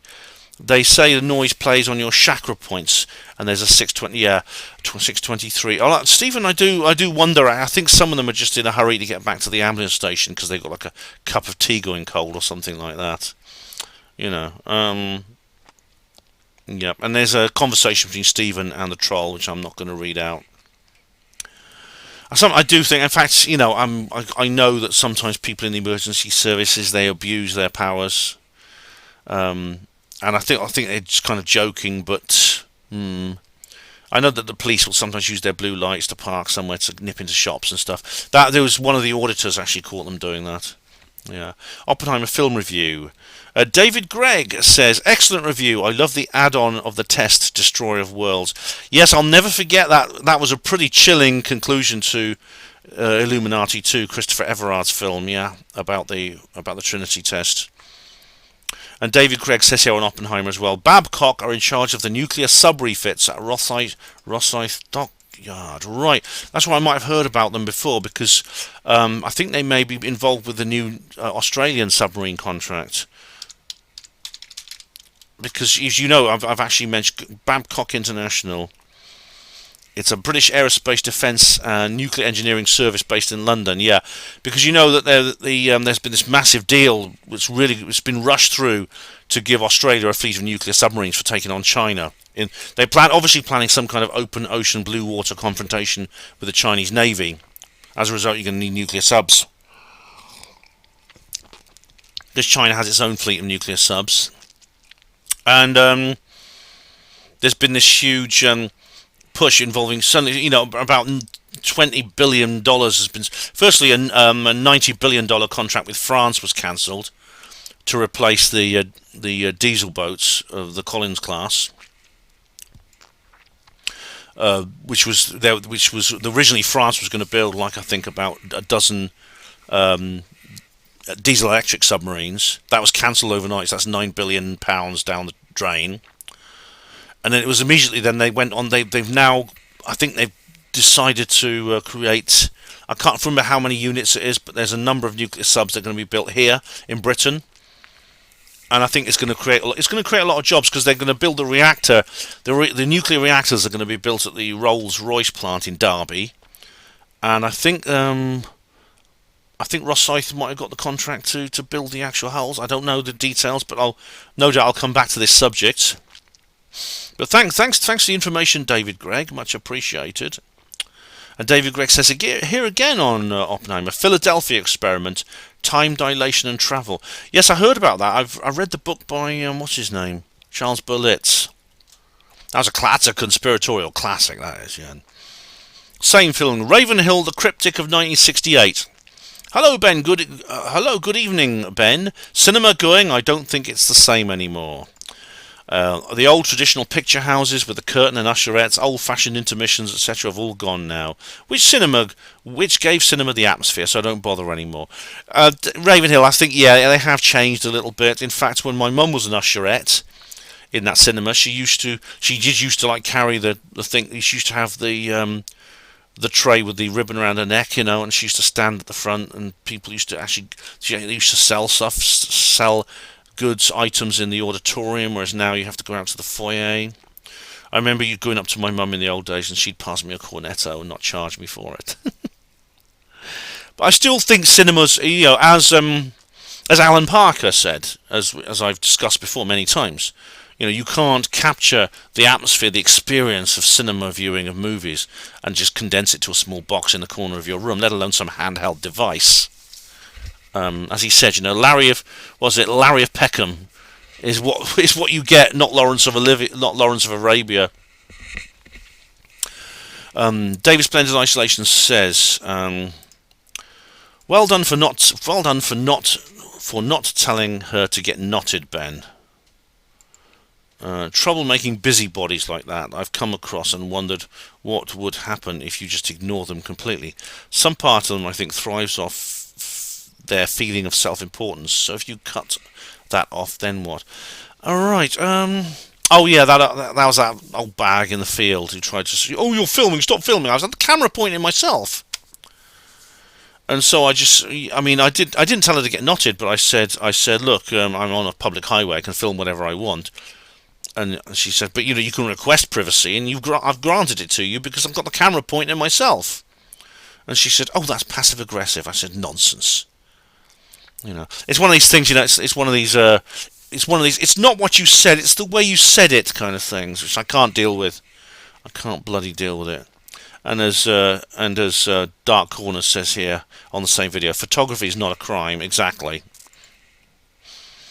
Right. Troll comments skipping over. Rendlesham again, Steve Mumbling says, looks like this science fiction rubbish will be put to bed once and for all in September. Is this to do with the Mexican talk? Oh, don't tell me. This is another nail in the coffin, is it? And you're going to show me a video I already know all about. Let's have a look. Whoops. Just wait for the ads to... Oh, it's News Nation. Oh, I've got a skip button. There we go. Right. UAPs. Do Americans care about these unidentified aerial phenomena, or the alleged aerial phenomena that these whistleblowers are talking about? 6 lawmakers sending a letter now to the intelligence community demanding information on a potential crash retrieval program of alien spacecraft. And you'll probably remember News Nation broke the story in an exclusive report. A whistleblower telling us that the United States government is in possession of extraterrestrial spacecraft. How could we forget? That story is sparking a quest for answers in the House of Representatives. Tom Dempsey has the latest on that from Washington. Tom. Good morning, Marky. Yeah, all right, for some reason this guy's following me on Twitter. I don't know why, but I'm not. He's quite welcome to. The testimony of Air Force veteran and former intelligence officer David Grush, who testified in front of Congress last month about the federal government allegedly recovering non-human biological pilots of unidentified aerial phenomena that were down.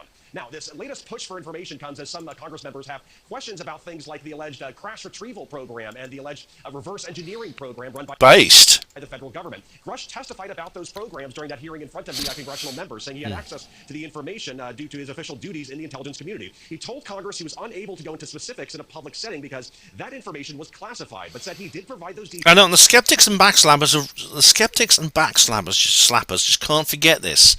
They say, we want it all, we want it all, we want it all, we want it now. And they just literally be satisfied with nothing less than David Grush dumping a box full of documents onto the table like playing cards, and wheeling in a trolley.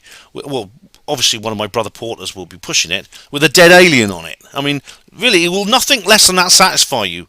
Do you realise this is a process? To the Intelligence Community Inspector General's office. In a new letter addressed to the Inspector General, Representative Tim Burchett asks for any names, positions, facilities, and bases directly or indirectly involved with the alleged UAP programs. This latest push all comes after News Nation's sister publication, The Hill, hosted an event on UAPs where lawmakers spoke about the need for more transparency and SCIF meetings, referring to gatherings inside sensitive facilities where classified documents and details... I actually watched that. It's like it's on The Hill. It's called UAP Roundtable. We're working on getting access to be allowed to use the SCIF. And the good thing is that we have multiple lawmakers that have signed on to a letter that Representative Burchett has put forward. And then we are also requesting to ask for a special select committee to investigate this so that we have subpoena power. Because as you're seeing... Yeah, see, there's going to be a committee, and there's with the Schumer's amendment as well. This could go a long way. There's so much stuff that we've had to really overcome hurdle-wise that they've just tried to throw at us to prevent us from doing this. It's a factional war, yeah. There's Mike. For some reason, this lady's called Michael. But that's all right. That's her parents decided to call her that. The lawmaker set a deadline for mid-September for the Intelligence Community Inspector General to answer their questions. And if he has any information containing classified material, they also request a classified briefing with that information by the end of September. So we might get those answers soon, guys. Thank you for watching. Go to newsnationnow.com to find News Nation. Yeah, and of course there's this event in Mexico coming up. So, all right, Steve, so what is it you say here? Looks like this science fiction rubbish will be put to bed once and for all in September. Well, the link you've sent me is to a video which says the exact opposite. It says that the members of Congress, the dedicated ones like Luna and Burchett and the others, they are continuing to put pressure on the government for transparency. So I don't understand why you think that's kind of going to put anything to bed. It's dragging it out of bed and getting it on its feet. So if did you watch the video before you posted the link, Steve? And there follows a conversation between Steve and the troll, which I will not read out. Rendlesham, Gary Robinson. Ben, mate, do you know anything about the Indian moon landing that has happened today? The reason I ask is because The Guardian and The Independent have posted videos with what seems to be 90s computer graphics showing a bright yellow moon lander touching down. In short, it looks like an Amiga 500 game. Surely this can't be real footage. I'm having a look on Google and I can't find anything that looks like real footage. Have I missed some news informing us that they are only showing a mock-up of visuals? Cheers. Excellent question, Gary. And you know what? If I hadn't been busy doing other things, I would have probably done a live stream about this. Yes, the Chandrayaan-3 lander did touch down near the lunar South Pole. And you say it looks like an Amiga 500 game. To me, it looked like the animation used for Apollo 11 in 1969. It looked that bad. And you just see it's literally just an icon just moving across a screen. Really, really poor quality. And then you see the mission control screen, and you see on the mission control screen there is a picture showing a live stream, a live feed from the lander as it comes to touchdown. And it cuts away very quickly as if the cameraman was told he shouldn't film that. But then you think, like I said earlier, why not just live stream it? Why not live stream the landing? And then there's a pause for about an hour, and then suddenly the first video and still images from the moon from Chandrayaan-3 suddenly appear in the media. I think they were checking them for aliens. They were checking the place for aliens. They didn't want to film it in case some UFOs appeared. Oppenheimer Film Review, Gary. Not seen this yet, mate. Invasion Season 2 has just started on Apple TV. You would really like that show, mate. Cheers. I've actually seen the trailer of it, Gary. It looks bloody awful. But if you think I'd like it, then maybe I'll give it a go. I don't have Apple TV, but I'm sure it'll pop up somewhere else. Gary says again on Oppenheimer. Back in the late 90s, I used to go clubbing on the Cowley Road. Whoa, blimey, we may have seen each other. I remember it being very chilled, never heard of police sirens. There was trouble from time to time, but I never saw any old bill. I remember going into the Zodiac Club. Oh, you went in there too, yeah. and a guy walking past threw a bottle of beer at the windscreen of a passing car. Some guys who worked at the club ran out and gave the guy a pasting.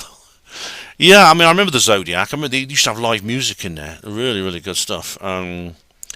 It's now the O2. My daughter goes there. It's now the O2 Arena.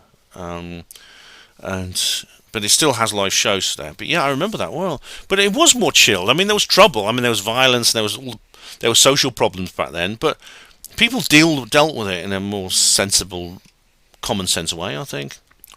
Okay, so back onto Oppenheimer. And Gary says here,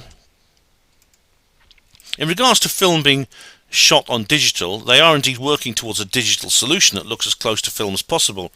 But the general feeling amongst the top tier filmmakers right now is it's still very much a drag and drop filter as opposed to being a faithful replication of film. In addition to realistic film grain, digital doesn't capture movement in the same way that film does. And this is one of the issues they have to solve. That being said, a good cinematographer using the right lenses can certainly work wonders using current 4K cameras. A recent film from which I really liked the look and feel, regardless of it being shot on digital, was The Last Duel. I don't think they could have done any better if it was shot on film. Cheers. I've not seen that, actually. Yeah. The Troll mentions David Lynch's Inland Empire. I was given the DVD of that for my birthday last year. Not seen it yet, which I must look at. But I'm not going to read the. There's a conversation between Gary and the Troll, which I'm not going to read out. And we have Oppenheimer again, and we have Gary. Ben, mate, when are you in between when you are in between videos because you are on your travels, you should focus on posting some shorts, as these are a very powerful way of driving traffic to your channel and picking up new subscribers. There are literally millions of people around the world who will only watch video shorts as opposed to watching long videos. In the music game right now, distributors are pushing artists and labels to focus on shorts almost entirely regarding social media strategy. I noticed that Paul Sinclair started doing shorts. His are very well produced, but I'm told they don't need to be. Cheers. Yeah, I mean, I'll try that, Gary. I've never done that. I did post a TikTok video the other day, my first one ever. Maybe I'll try that, yeah. Oxford Graffiti 4, oh right. Dark Corners UK, oops, I seem to have missed this video when it was originally released. I love a spot of nonconformist folk art. Thank you very much, Gary. The reason you missed it when it was released was because I was in the middle of this was when I was in the middle of my last YouTube jail sentence. I was banned for a week because of my last bad video, which I'm going to come to in a minute, and so I uploaded it only to Alt-Tech, but I put it on YouTube later. But I put it on with about 3 other videos, so you may have missed it. Gonna just miss that comment by a troll. And Rendlesham Forest, Israel Diego Rivera Genius to the Real Genius says, it looks like a drone. The UFO was a drone. What looks like a drone? Did you see it? Oh, you mean the thing that's in the sculpture, the lemon squeezer? It wasn't a drone. Diego Rivera, it was not a drone, believe me. Even today, there are no drones that look like that. But in those days, drones were very primitive. And he says it does look like a lemon squeezer. It does. It's inaccurate, you see. I mean, it's nice they've got this sculpture there, but it is inaccurate. Rendlesham John Nolan. Look forward to the hearings on Bigfoot. Oh, are there going to be hearings on Bigfoot as well as UFOs? Oppenheimer, Tessa. Those reviewers, quote-unquote, voices are a bit harsh. Just read them with your sweet accent. Oh, Tessa, thank you. I'm glad you like them. But, I just do it for fun. It's kind of a joke, and most people think it's funny, so I do it. Chris Bird says, another great video. Thanks, Ben. That's on Rendlesham. You're welcome. The last one was on Oppenheimer, I should point out. Rendlesham, Steve Mumbling, says, and again. Oh, here's another video. What's this? This is another News Nation. What's this? With Star Oh, hang on, just unprecedented. This is the Angry Astronaut. Oh, wow. This was 7 days ago, right? This is the Angry Astronaut. Angry Bulletin. I actually quite like the Angry Astronaut. He's becoming more open-minded. Unprecedented. Congress demands classified UFO documents by September the 15th. Yeah. Now this is going to be fun. And it says here, I'll just read the description, I won't play the video. Up until this point, David Grush has been unable to provide specifics on clandestine UAP programs due to security restrictions. Even Congress has received very little information thus far. But on September the 15th, all that could change. Oh, I have to watch this later. It's 15 minutes long. Thanks, Steve. You know, you keep giving me information that disproves your own hypothesis. But there you go. If you want to do that, that's fine with me. There's also the hearings in Mexico, which happen around the same time. So this is quite something, isn't it? I'll leave that open actually, so I can watch it. I know who will be covering this. Kelly Chase. She'll be covering that as well. The UFO rabbit hole lady. She's very good. Oppenheimer, Mrs. Balloons. Someone would have to pay me to watch Oppenheimer. I'll keep those 2 hours. My friend asked me to see Barbie with her. I agreed, to be kind. Don't see it, Ben. I felt unwell watching it. I could not relate to anything in that film, and I played with Barbies once. It was pure vitriol. Well, thanks, Mrs. Balloons, for letting me know. I actually don't plan to see Barbie, so that's okay. So you can let me know about it. As for Oppenheimer, you know, to be honest, I mean, I wouldn't want to watch it again. I feel it could have been. Basically, it could have been about an hour shorter. I mean, other critics have said something that rings true to me. Basically, the last act of the film was really boring. It was just about Robert Oppenheimer and his dealings with the security board and things like that. They could have, despite the fact you see Florence Pugh naked again, which is always worth seeing, but you only see it for a couple of seconds. You can just skip forward to that bit.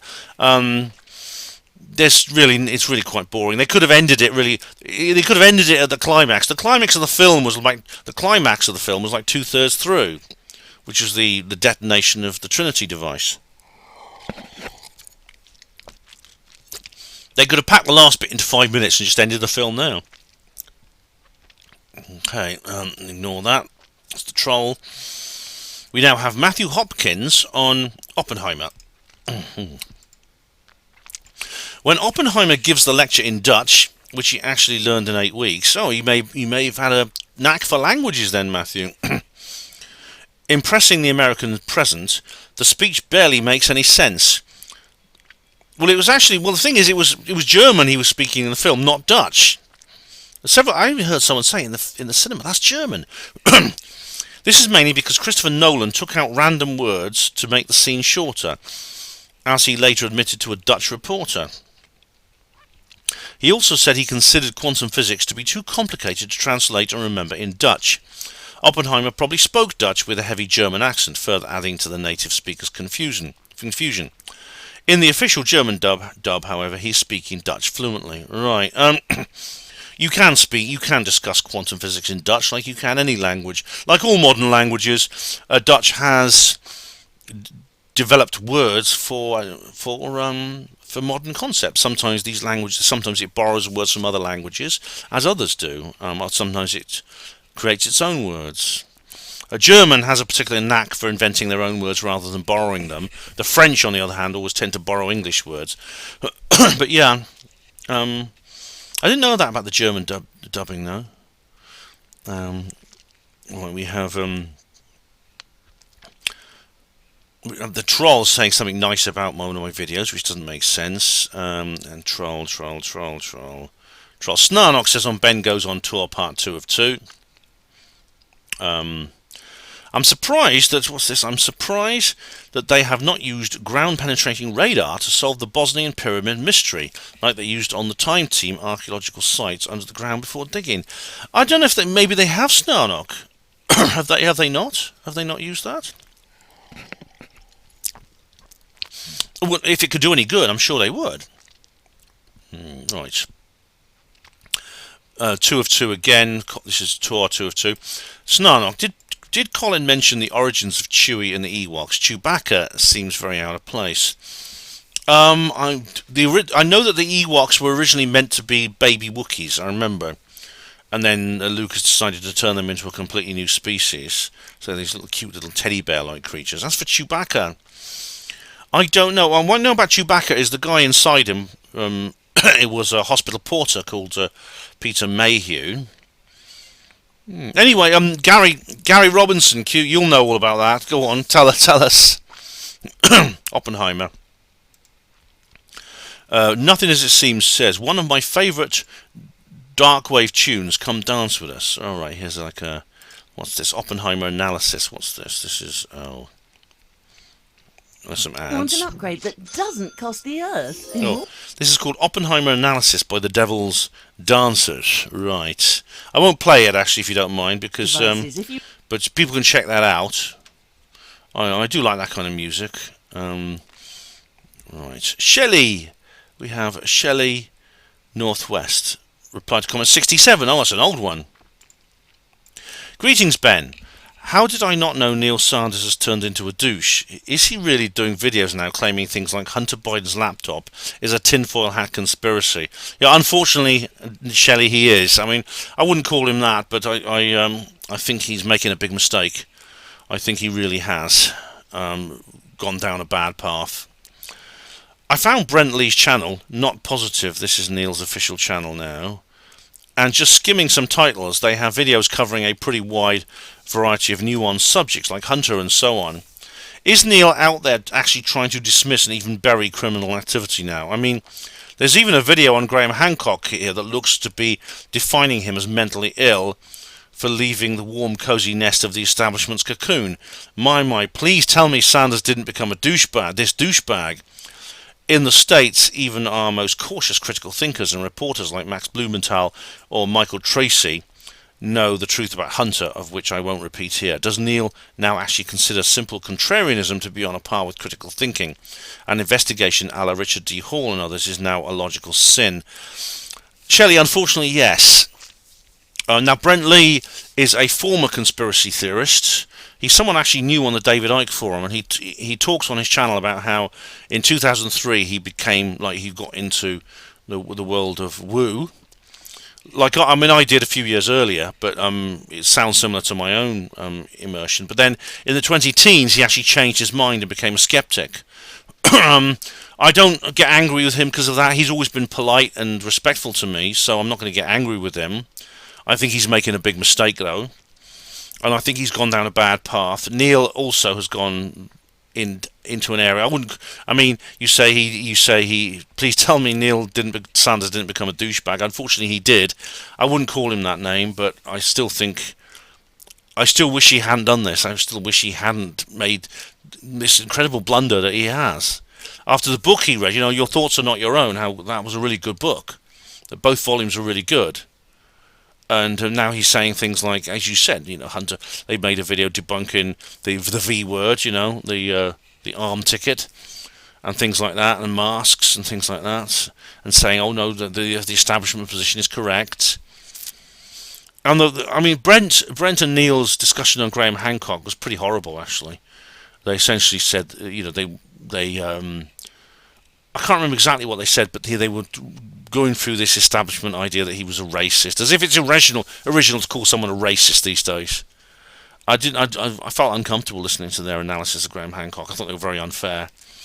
That being said, I'm not going to get angry with them because of their opinions. I can only get angry with them because of their because of their conduct. But I do hope that they will see the error of their ways and come back to the light, because they've fallen into the darkness, in my view. Rendlesham Forest, the Marcus Stafford. That's his name, the Marcus Stafford. Nice Marcus Stafford. Nice Montauk t-shirt. Yeah, we all came suitably attired, didn't we? And then on Oppenheimer, I put in a pinned comment, which is, I'm in YouTube. This is when it happened 5 days ago, which I pinned. This is when I got back on Oppenheimer, when I got back from Manchester. I'm in YouTube jail until at least Friday, so can't post or upload anything. There is an old tech video explaining everything. And then David Smith says, just watching it now, and don't get how so many other channels get away with it. Seems very hit and miss. It is actually, David. Yeah, it seems almost random, actually. Personally, I don't believe in any of the alternatives. I remember looking into Stanislav Brzezinski years ago, still on the fence about it, but I do think these things should be allowed to be shown. I mean, if flat earth stuff gets through, just put a wiki thing below it. Oh yeah, I mean, David, I know it's really annoying that they keep doing this, and even if someone has got my back and they're being nice to me, they're only giving me a strike every 3 months so I don't lose my channel. I still, just stop giving me strikes. Just stop moderating YouTube. I'm not breaking the law. If I'm not breaking the law, it should be none of your business. Just sign Section 230 and say, you're a platform, not a publisher, and then YouTube is no longer responsible for any of the material posted on it. And then when that happens, the individual content creator becomes 100% legally responsible for the material they produce. And of course, they won't do it because they want an excuse to moderate. It's really infuriating. Anyway, Karate Nana said, "Are you back yet?" And then I said, "I am, yeah." Right. Troll comments. Awaken Aware. Tor Engen says, "One effect of mixed race is that children are more susceptible to several types of disease. In short, are more often sick. Could it be it is therefore big pharma supporting socialism? More sick, more money." No, I don't know about that at all. I mean, I know there's things such as sickle cell anemia that affect black people. The fact of the matter is, we travel a lot more than we used to. We humans, we travel around the world a lot more. So people from many different areas are going to meet, and they're going to fall in love. Some of them will fall in love and have children. Those children will be sometimes of mixed race, and that I think is inevitable. What I object to, I don't know what Jane thinks about this, because Jane seems to take a very blanket dislike to this sort of thing. When of course I know many people who have mixed race children, and they're lovely kids and they're lovely people. Some of them are very loving couples and they're of mixed race, and because, as I said, people inevitably are going to meet, and you're going to get couples because we travel so much. What seems to be happening though is, it seems to be something that, if you look on the media, for example, it's almost like they're telling you, if you don't date someone, if you're a white person and you don't date a non-white person, there's something wrong with you. You're doing something bad, and that I object to. That essentially, and you even have like wokies saying things like, "Oh, your dating preferences are racist," and things like this. There was even that horrible poster put outside an American university saying it's not all right to date white, which I consider that genocide ideation, frankly. Now, Jane, I make that distinction. I don't think Jane makes that distinction, which I think is where she's got that wrong. Whether it's connected to Big Pharma, anything that creates disease benefits them, so they will go for it, whatever it might be. Yeah, so maybe you're right about that. Right, tour 1 of 2. Popcorn Boxing, 20-26-39. Do you hear the Bristol hum? All right, all right, there's a timestamp here. What's this? Somewhere in the tunnel, there's entrances to the underground bases. Well, yeah. Yeah. Oh, yes, we'll be. Right, that is That's actually we were at the entrance to the Box Hill Tunnel. Yeah. No, that's actually the noise you can hear is actually simply the traffic. But thanks anyway, Popcorn, for the comment. For the comments. Shelley in Northwest is reply to comment 75. So you're going through all my old reply to comments video. That's really great, Shelley. Thanks. Shelley says, "Lol, where else am I to live if not in my bedroom? Ben, I think the male Karens have found your channel." The male Karens, yes. They're going to report me to my manageress. I hope, feel free to flush half of them anytime you see the fit. Oh, right. I do actually, Shelley, get rid of them. I mean, if people want to Karen me, that's okay. But if they're going to be abusive to me or other commenters, I get rid of them.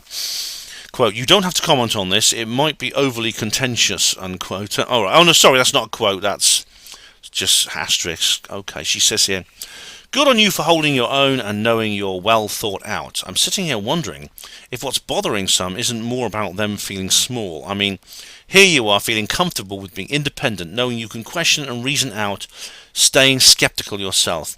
Are your skeptics really debating different points of view with you, or are they miffed that you're exploring?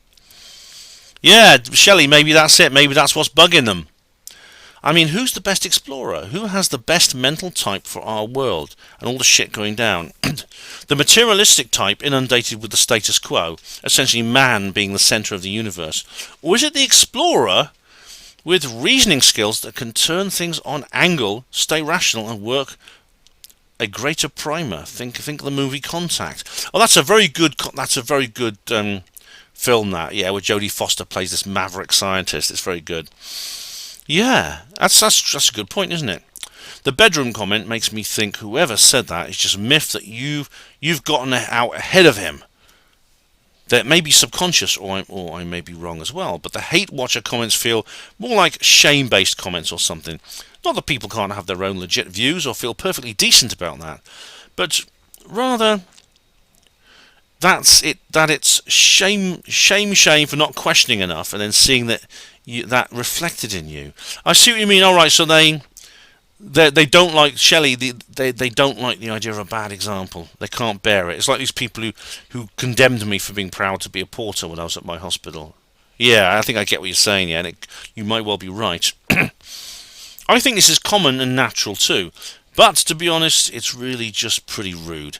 Debate is fine, great even. Opinions are fine, but maybe we need some dads to come in and explain. You don't cut down other men. Don't let the thinking turn to that. Maybe you should crack open an actual debate logic book and pass out assignments, lol. Great comment, Shelley. Thank you very much. And you know what? I have cracked out that logic book. It comes in the form of the various, I think the various skeptic videos I've done. I think I go into that in detail. That's a good comment. Thank you very much for that. Reply to comments 81. More Scottish accent, please. More Scottish accents, please. Okay, I'll do my best, Shelley. I don't know how good I am at this. Right, Steve Mumbling says, your fluffy mate is at it again. My fluffy mate. And here we have a long URL for YouTube. It includes like a link source and stuff like that, or embed source. All right. Oh, breaking. Top Russian scientist dies from mushroom poisoning just weeks after Putin's failed moon landing. All right, the sun. Steve Mumbling says underneath, I'm guessing he died from mushroom poisoning on his way down to the ground from the 16th floor of his basement apartment. Yeah. Well, it makes a change from, what is it, shooting yourself twice in the back of the head, eh? And there's, of course, what happened to Prigozhin. Yeah. Reply to comments 80. Oh, no, sorry, that's a troll. Troll. Get rid of all these, go through all the troll comments. Oppenheimer, Steve Mumbling. This was 2 days ago, and it's just a YouTube. It's just a YouTube link, and what does it say?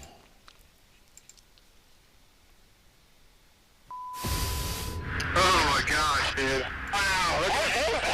For decades, mysterious sightings like these have... Oh, Pentagon's UFO chief separates science from fiction. Oh, right. captured our culture. And military office. Well, that's Sean Kirkpatrick. What's Sean Kirkpatrick. True. His office is invested in 2017. I hear he's been replaced, Steve. He's been replaced. Let's read it. What does it say here?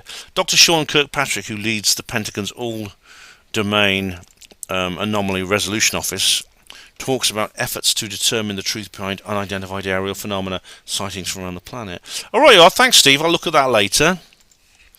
I don't have time to watch it now. This is 8 minutes long. Right. Video ban 6. Oh dear, says Popcorn Boxing. Yeah, I know. And Dark Corner says, oh dear, I wondered where you had been. Dark Corners, don't you follow me on Alt-Tech? If you follow me on BitChute, Rumble, and Odyssey, for goodness sake. Because you'll see me there. Because I upload, not only do I upload things sometimes before I upload them to YouTube, because I get bans, but there's some exclusive material on there that I won't upload to YouTube because it's too damn hot for them. Steve-O71 says, badge of honour, Ben. They don't bother folks that only produce lame shite.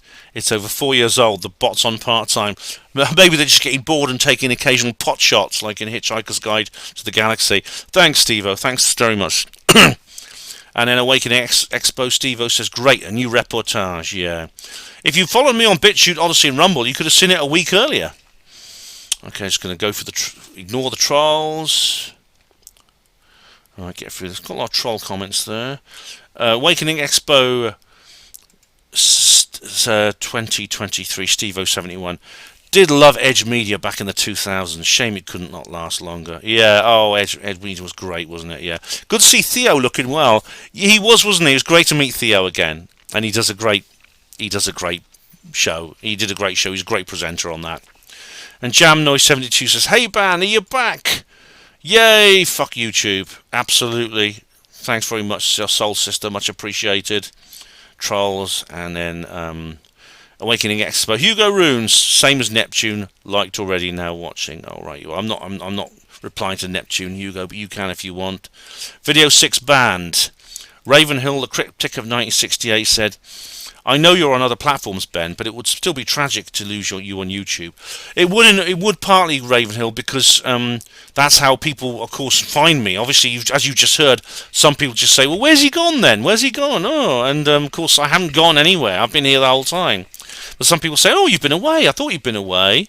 Well, of course, I haven't been away, but just these people only follow me on YouTube. Stefan Molyneux had this problem.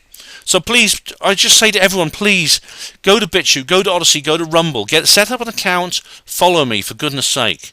Because a time could come when that's the only place you'll be able to find me. Right, Steve071 says, Awakening Expo. It's back! And there is a timestamp, 1:55:47. What's it saying? Harry. Alright guys, it is souvenir time, so we're going to do our souvenirs. Yes, souvenirs are back. Yes, that's right. I mean, I didn't do souvenirs on every video. I didn't do on a couple because there was no damn time. But yeah, I did. Yeah. Anyway, that is the end of a... Yep, that's the end of it. That is the end of another hour. Right then, guys, it's hour number 4 starting now. And this could be a two-parter, you know. I'm not sure. We'll see how it goes. Okay, so, yeah. Awakening Expo. David Smith says, there are billions of quote, there are billions of species, unquote. Then moments later, quote, our planet is very rare. Come on. I don't see how that is that really... Are those two statements mutually exclusive? I mean, there are over 3 million animal species on our one planet. So even if there's a handful of other planets, there's going to be billions of them. So yeah, I don't know what you mean there, David Smith. David Splendid Isolation. Shelley Northwest says, it doesn't seem like woke cultural Marxism has helped you learn how to be kind. I think you're addressing David here and Shelley. To those you obviously wish to have as a friend. Where's the boundaries for you, or the thoughts you cultivate, David? Brackets character building? This kind of crapping on friends is about as productive as hitting a sibling. Maybe you should make up your mind if it's better to have a friend and develop your character towards him, no being fake, mature or politically advanced, or proudly step up to reveal your favour jackboot hate towards your fellow man. What's your cause? If it's honestly goodness, then do good. Find out why Ben has a birthright to decency from you if you expect to hang out. He's not the oppressor, nor does he need your permission to follow UAP subjects. What's your great cause, David? Thanks, Shelley. And you know what? I mean, I actually think David is pretty harmless. I mean, I know you and many other people who comment on that video.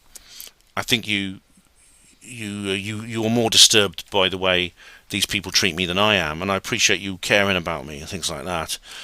But he's actually maybe I've got a very thick skin because I had to deal with the Droik problem. I don't know if you've watched my confronting Droik video.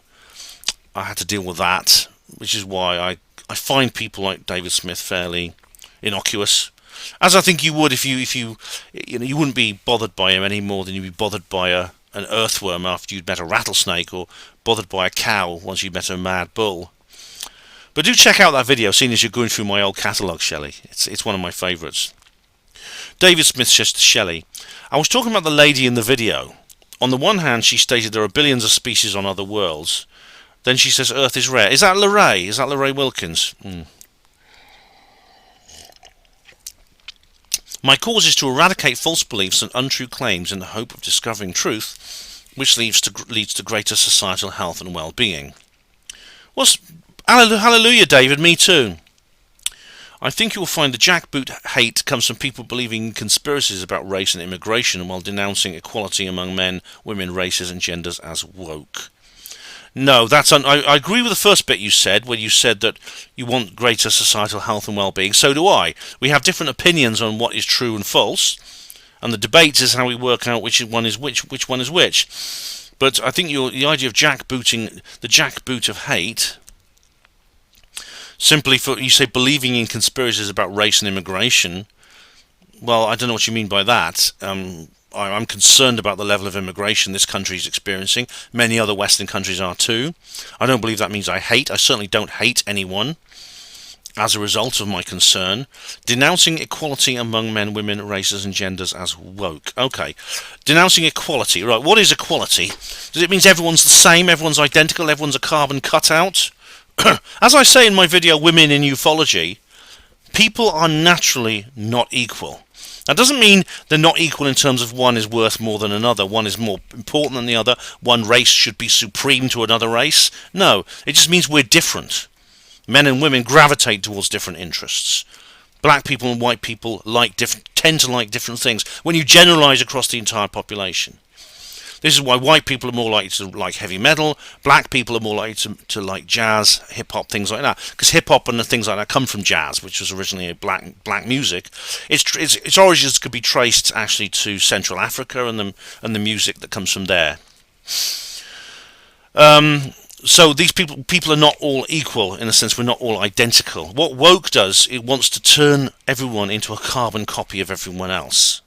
So there is literally no variation in the human species at all, apart from, well, as George Orwell said, just one relationship, that between the individual and the state. They want everyone as individuals, everyone exactly the same, literally without, basically we're all mixed race, we're all the same height, we're all the same weight, we all look identical, we're like clones, and we have only one relation. We have no friends, we have no family, we have no communities, we have no patriotic feelings to our country, because countries won't exist. It's just these strange, deformed, homunculi and the state, and that would be the only relationship permitted. To quote 1984, there'll be no love except love of Big Brother. That's what woke is. It's not about hate. It's, just this idea that when you think that you're just hateful and you're racist. It's pure. It is pure propaganda. It's pure slander, David. And I know you're not. I think you just believe this stuff. I don't think you realise that. And I'm just putting you straight there, mate. Okay. Gary Robinson says on Awakening Expo. Hey Ben, in regards to the crazy plane lady, a video has been doing the rounds featuring someone claiming to be that lady and making an apology. I've not seen the original upload, but I did catch Matt Walsh talking about it on his show, and he played a segment from the video. The first thing he said was that, in his opinion, the lady in the video was not the lady who's on the plane. I have to admit, the lady in the apology video does appear to be acting and doesn't look like the plane lady. Who knows? Cheers. Yeah, I mean, you know what? It's firstly, it took the journalist a week even to find out who she was, even though you can see her very clearly in the video. You can hear her voice very clearly. She's on the passenger manifests, and guess what? She's a local girl. She actually lives in a place called Grand Prairie, which is literally next door to the airport. It took them a week to track her down, and then she makes this apology video. And there's been another one since, actually, because she had like a ambush interview in Los Angeles. By the way, Gary, if you want to know more about this, I mean, I won't. Again, this is something I could have gone into details about if I wasn't doing other things, but I'm going to discuss this on Third Rail Radio tomorrow with Trevor Murray. All right, so that's going to be uploaded later tomorrow evening, and this subject is going to come up. And Rhiannon says underneath, what I find so interesting about the plane lady incident is how many people automatically assume she's bravely revealing some kind of paranormal alien government dark doings and never stop to consider the possibility she may be suffering from some kind of mental unwellness or substance-induced paranoid delusion or psychotic episode. Sherlock Holmes said we must eliminate the impossible, and whatever remains, however improbable, must be the truth. However, before we get as far as needing to eliminate the impossible, we need to consider the obvious. That's kind of I disagree slightly, Rhiannon, because I think that's kind of a variation of Occam's razor. And again, we don't know all the factors involved, so we can't assign these things into a hierarchy of likelihoods. However, the possibilities you have listed here are distinctly possible, and indeed I discussed them with Trevor on a previous video that we did, and indeed I'm going to discuss them tomorrow. And in fact, I wrote an article about this. Let me just show you the article I wrote about this. So Gary and Rhiannon, there it is. You can see it for yourself. Crazy Plane Lady update. That's yesterday on. So that's today actually, because I actually posted it just after midnight. That's on her HPANWO voice. You can check that out. Right. Video band 6. Diego Rivera says, good luck, Ben. YouTube are a disgrace. Thanks very much, Diego Rivera. Video band 6. 6. Stephen Truthseeker. Oh dear, looks like the beginning of the end for us all. It could well be, Stephen, although, like I said, for God's sake, get onto BitChute, get onto Rumble, get onto Odyssey. Stephen says on Awakening Expo, the 2 Swedish twin sisters must have been targeted by the Illuminati mind control technology used on them, and they knew it and panicked. There's several possibilities, Stephen, some of them I outlined with Taj. The idea, I think, that they are mind controlled or super soldiers of some kind is perfectly valid. If anything, that is the most likely possibility, considering the strength of them, especially Sabina. I mean, she was literally, she's this rather slim. She's quite tall, but she's quite a slim woman. She has 6 people holding them down, and as Tracy Cope was saying, she was just pushing us around like rag dolls. Yeah, so there's something weird. I know Ursula, her leg. Apparently, she's made a full recovery. I mean, her legs. What was done to her legs looks like life changing, as they say today. I mean, her legs were completely shattered. It took months of surgery to put them back together. But even then, they're never going to be the same again. Stephen says here on Awakening, maybe Pope is an IR bot. I think you mean AI bot. Sorry, Maria has been banned. She's a nice lady. Well, yes, indeed. I think, as she said, she's tough and willful. She's going to keep saying what she says. And I can't. Now I've got to read that book now, haven't I? The book they tried to ban. Hugo Rude says on Awakening, thanks, Ben. I enjoyed that reportage. Nice one. You're welcome, Hugo. You're very welcome. Crafty Nihilist said on Video Band 6, you're going to have to do a greatest hits album for that intro. Connor's still singing Porter's Pride. Well, you know what? It's kind of a joke. I do the singing, I do the music for the intros for a joke, because I can say, well, nobody can hit me for copyright on this. It's like the idea. I made a joke about all music is banned except anything you record yourself singing in a bath, and that's the only way you can avoid a copyright strike. Thanks, Crafty. Awakening, Diego Rivera. Aliens are big business. Is the Pope Catholic or a member in DASUM? I don't know what that means. Sorry. DASUM. Is the Pope Catholic? The Pope is Catholic, believe it or not, as the Australians say. Awakening, Stephen. I don't like Craig Charles. I don't know the guy personally. I know I very much enjoyed his performance in comedies like Red Dwarf. He was in this other one called Help as well, which is very good. I don't know, but I don't know what that was. But someone called Cole Costello underneath says he probably had to jump into the back seat of a taxi. He didn't hang around very long. I mean, I think the reason he was there is because he did this video with Sarah Cruddas. I've only watched one episode of it, the one about Penta. I'll have to watch the others at some point. Yeah, it was. A few people got photos with him, but he didn't hang around long. Anyway, Awakening, Heidi Neal, TTFN. Hey Heidi, how you doing? Gutted I couldn't make it. Oh, Heidi, you were very much missed, I'll tell you. Had to laugh at the various poop comments you made.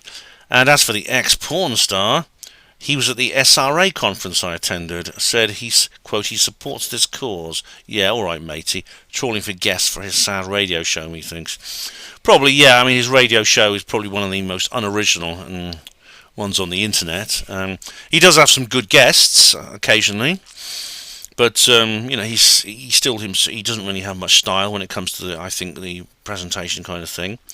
But anyway, Heidi, I hope you enjoyed that conference you went to, and I'm sorry, obviously clashed with this one, or maybe you didn't have the money or something, because you couldn't have, because the porn star was at both. But you know what I mean. You couldn't go to both. But anyway, take it easy, Heidi. Thanks very much. TTFN, Awakening, Stephen Truthseeker. That woman is wrong. The aliens are military. Very much so, and part of the satanic agenda. Alright, I happen to think she is wrong, Stephen, but I don't think the aliens are all military. The aliens were created by the Illuminati. And government and aliens are not separate, they're interwoven together. ETs, on the other hand, are here to help, but people like this woman want to confuse people and mix the government Illuminati created aliens created in the underground lab with genuine ETs who are here to help us. No wonder this woman's books are free. Are you talking about Lorraine Wilkins? Yeah, I don't think she's right about a lot of the stuff she talks about. I mean, I've only read one of the books, to be honest, but I think the ETs are more than one thing, and I don't think they're all created by the Illuminati. It's possible there are programming generated life forms that have come from the underground bases, but there are ETs who are good and bad, Stephen, I think, in my view. As I explained with Mary, I mean, it's good to get both Lorraine and Mary Rodwell, the interviews with them both, because they both come from an almost diametrically opposed position, and so I got the chance to ask questions of them both to try and sort out where the truth lies. Awakening Diego Vera. Is there a connection between the transhumanism and alien agenda? I don't know. Possibly. I mean, some people see the aliens appear to be interested in our reproduction. You get a lot of like, what's the word? You get like, I'm just searching for something. You get a lot of what happens is women have ova taken from them, men have sperm taken. There's sometimes women and men report sexual encounters with these beings in the way like Antonio Villas-Boas talked about. Yeah. So I don't know specifically though. Cole Costello says, "Yawn count anyone?" Oh well, I mean I certainly wasn't. So you could try. That's on Awakening. Awakening Bex Rated 1 says, "Was nice to meet you at the expo, Ben." Hey Bex, I don't know if let's have a look at your channel. I met a lot of people there, and it's really, let's have a look. This is Bex's channel. Let's have a look. This is Bex Ward, right? Divine. Okay, that's Bex. I don't actually remember you from just seeing this picture, Bex, but it was good to meet you too. I didn't meet anyone there I didn't like. Well, there was one, but But everyone else was really lovely, so it was great to meet you there, Bex. Hope you enjoyed it. Rick Horden says on Video Band 6, "He's not the Messiah. He's a very naughty boy." I'm not a naughty boy. I'm the Messiah. Video Band 6 again. Pioneer Spirit. That's Trevor, my brother Porter, and co-host of Third Rail Radio. We had a video taken down, didn't we, last year? We've also had several videos we made banned in Russia over the past 2 years on my channel, Pioneer Spirit. That's right. Do check out Trevor's channel. Also check him out on BitChute, because he uploads the he uploads stuff to BitChute and Rumble as well, and other platforms. Awakening. Matthew Hopkins.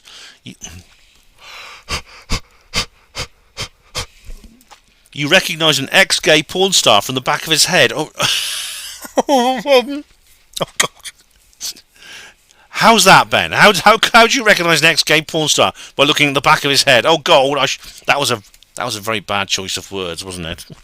I should have used another metaphor. Awakening Expo. Mrs. Balloons, great production. Thanks for sharing your vacation. You're very glad, Mrs. Balloons. I'm sure you're very welcome, Mrs. Balloons. Reply to comment 69. Shelley Northwest. We are not alone. We're definitely not alone. Absolutely, Shelley. Absolutely.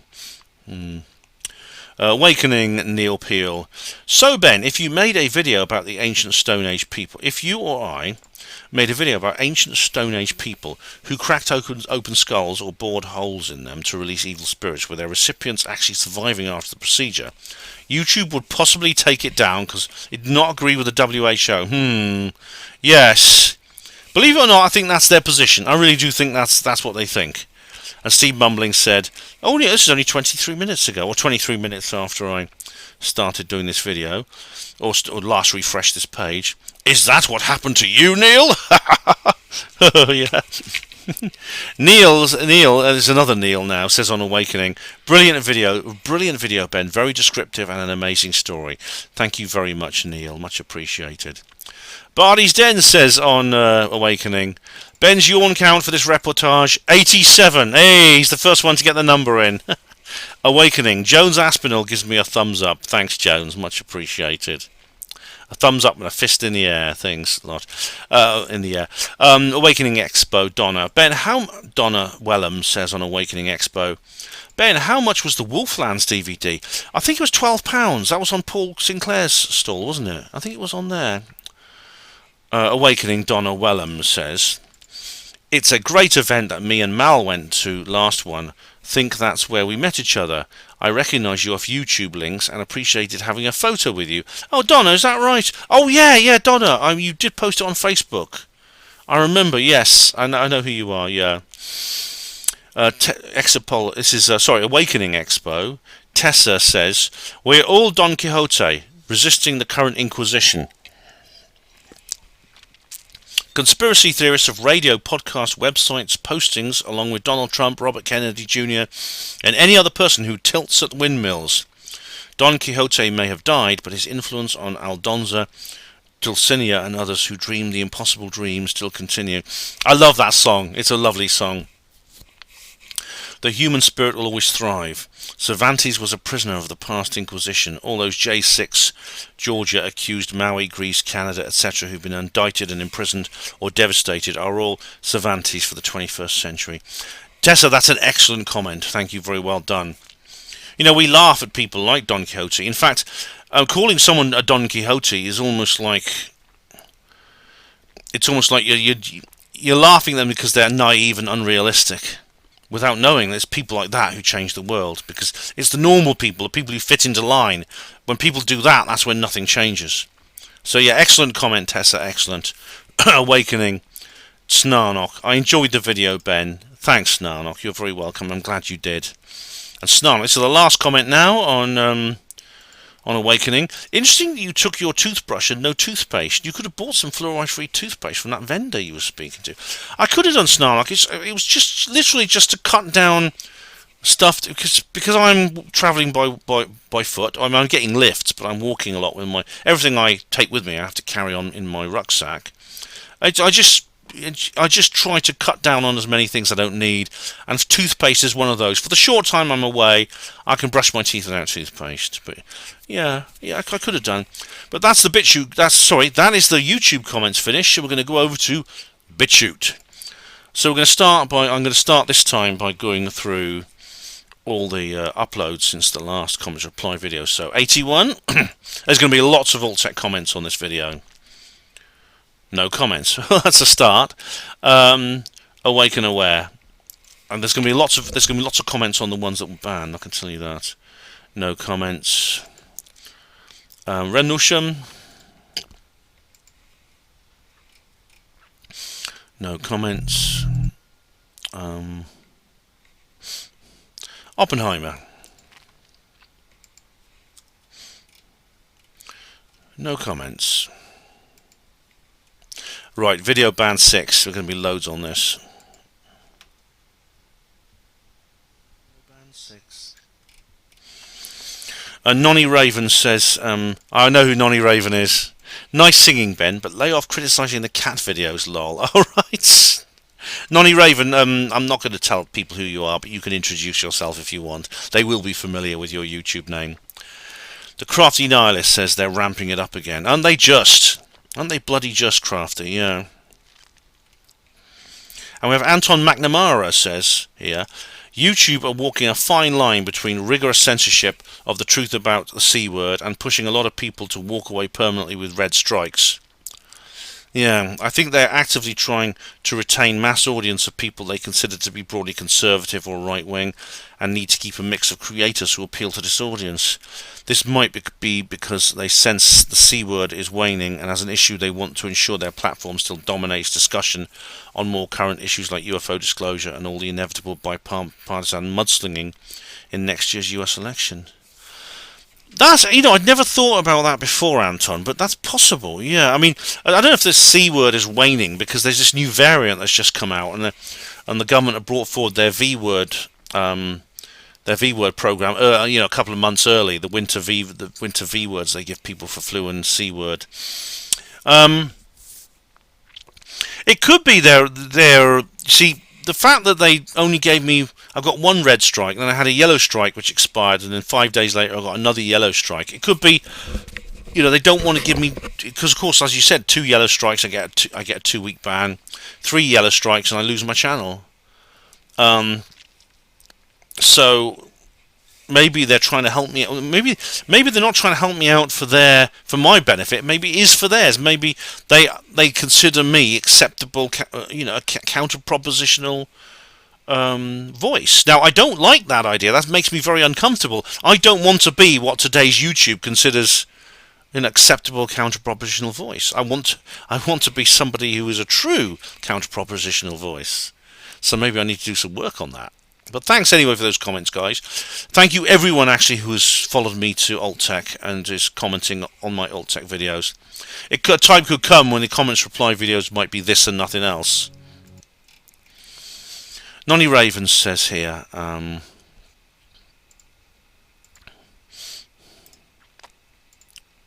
just putting in the comment that you reply.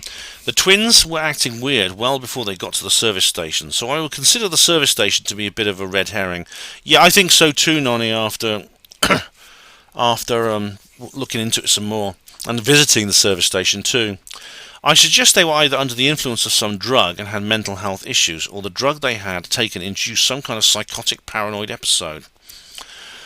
Possibly. I mean, there was nothing in there found in there. They were actually given blood tests and nothing was found. I mean, David Cahn's book is and his videos are very interesting on this. I also think we need to be careful about assuming they would have taken their children with them if they had felt they would have been in danger, as this may not necessarily have been the case. If they had mental health issues, were under the influence of some substance, or just weren't very nice people, they may have not thought to take the children with them. Alternatively, I suppose if you were attempting to smuggle drugs into the country, you may not want to take your children with you. The real mystery about this story is how the police handled the murder investigation. Oh, if you look at David Cahn's channel, Nonny, it's unbelievable, the holes in the story. The fact that the police didn't refer to the fact that the twins had actually reported. They made a police report in Liverpool hours before they were arrested. That's not even mentioned in the documentary from the BBC. I imagine a debate between Lorraine Wilkins and Mary Rodwell would be very interesting to observe. Oh, Nonny, it would be better than Cassidy versus Greer. It would be better than Hitchens versus Galloway. It would be the internet blood sports super heavyweight prize fight of the world. Changing the subject entirely, when you save your comment on this site, the little blue save button turns temporarily into a miniature EU flag, and I do not like that. Me neither. What on earth?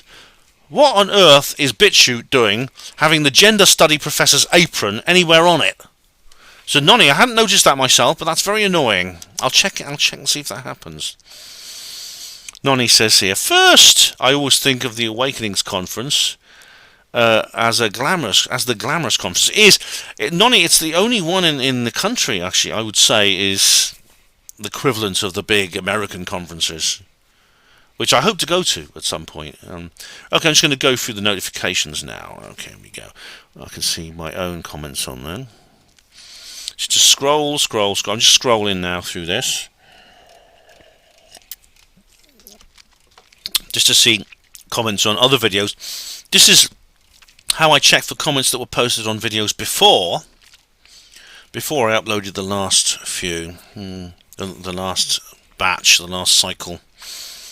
So you just have to play amongst yourselves while I do this. It takes a couple of minutes to go right all the way through them. Oh, here we go. Oh, Sweeps! Is this on Sweeps' video? It is indeed. It's on Sweeps' last video. So yeah, he says here, the future. Oh, I actually said here, well, AI must be planned as a tool for political control, or they wouldn't set it loose on society. And Sweeps says, the future has already cast its shadow unscrupulous nefarious elements in the elite globalist labs to continue developed AI for their own anti-humanity purposes as well, funded and unregulated. The horrid technology is now loose in the land of freedom, and freedom-loving groups must be on a war footing to take it down, but play long-delayed catch-up problems.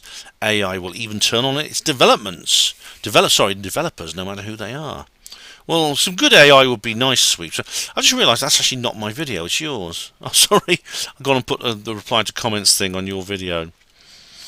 Alright, some more here from Sweeps. Sorry, I remember the comments now. I put in text replies, I believe. Well, Sweeps has got some new videos up. I'll have to look at them, I think, maybe rather than replying. Go through these. I basically go right to the bottom until it turns grey. I mean, here we are. Right, so that's that. Oh, new comment. Sorry, I've got one now. Inferno Read Watch Party. What's that? Oh, it's my comment. Okay. Alright, so I'll just go back to the comments here. Here we go. Okay, and now I'll just click mark all as red and delete all. There we go. So that is now zeroed. So that's now reset. The comments are on BitChute or reset. I must always remember to do that. And now I'm going to go to Odyssey. So as always, I will go to the, as usual, I will go to the chat uploads, and I'll go through the videos I've had. Now I've got quite a few. I know Shelley has posted on there, so reply to comments 81. I might have some old ones from other videos as well.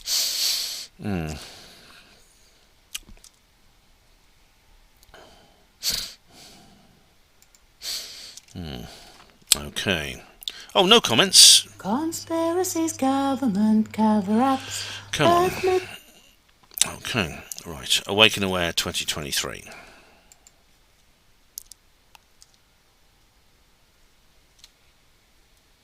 So these pages are taking a bit slow opening. I'm on pilled.net actually. If anyone wants to, I've just joined a new social media network. Comments. Have I got one here? Oh, I've got. Let's get rid of the ad. No comments on that. Rendlesham.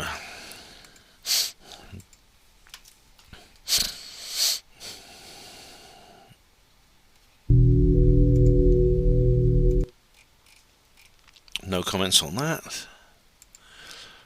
Oppenheimer.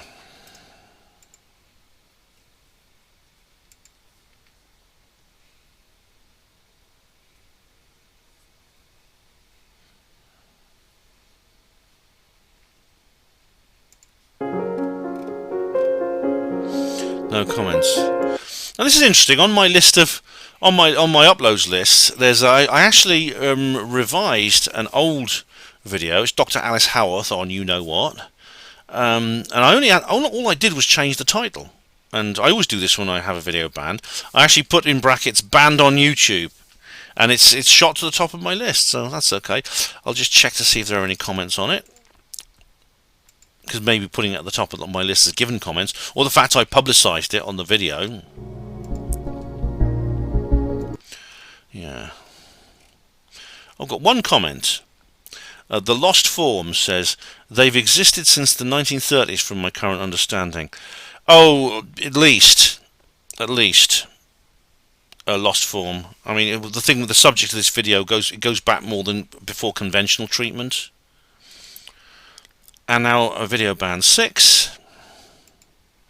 This is where I'm going to get loads of comments, I think. With that title, I got 4. Jamnoise72 says, I often think that too, that I have a quote YouTube worker on my side. Maybe you have one too, bro. We've been saved a few times now. I got my whole channel back. For fuck's sake, is that unheard of? I hope so, Jackie. I do hope so, Soul Sister. I really do. Because, yeah. Because maybe it'd be great to think on the inside of these social media institutions, there are actually good people. It's a bit like, you know, the 17th letter, you know what. And my Soul Sister says here, Jamnoise72. I'll have to put a couple of extra comments, put marks on there. I've had so many removed, I don't know how many by now. Fuck YouTube, exactly. And we have Shelley of the Red, that's Shelley Northwest. She has the same avatar, so you can tell who she is. The one issue with Rumble is their comments and notifications of replies. Yes, I'm going to come on to that, Shelley, because that is a problem. You won't know if anyone's trying to talk with you in comments unless you go back and check. People don't babysit their comments like that. That's true. In fact, what you can do is you can get email notifications. Just go to your settings on Rumble and say you want email notifications. If you do that, you'll get at least emails through. But you have to keep an eye on them, of course. And Shelley says here, whoops, what happened there? God knows. Hang on.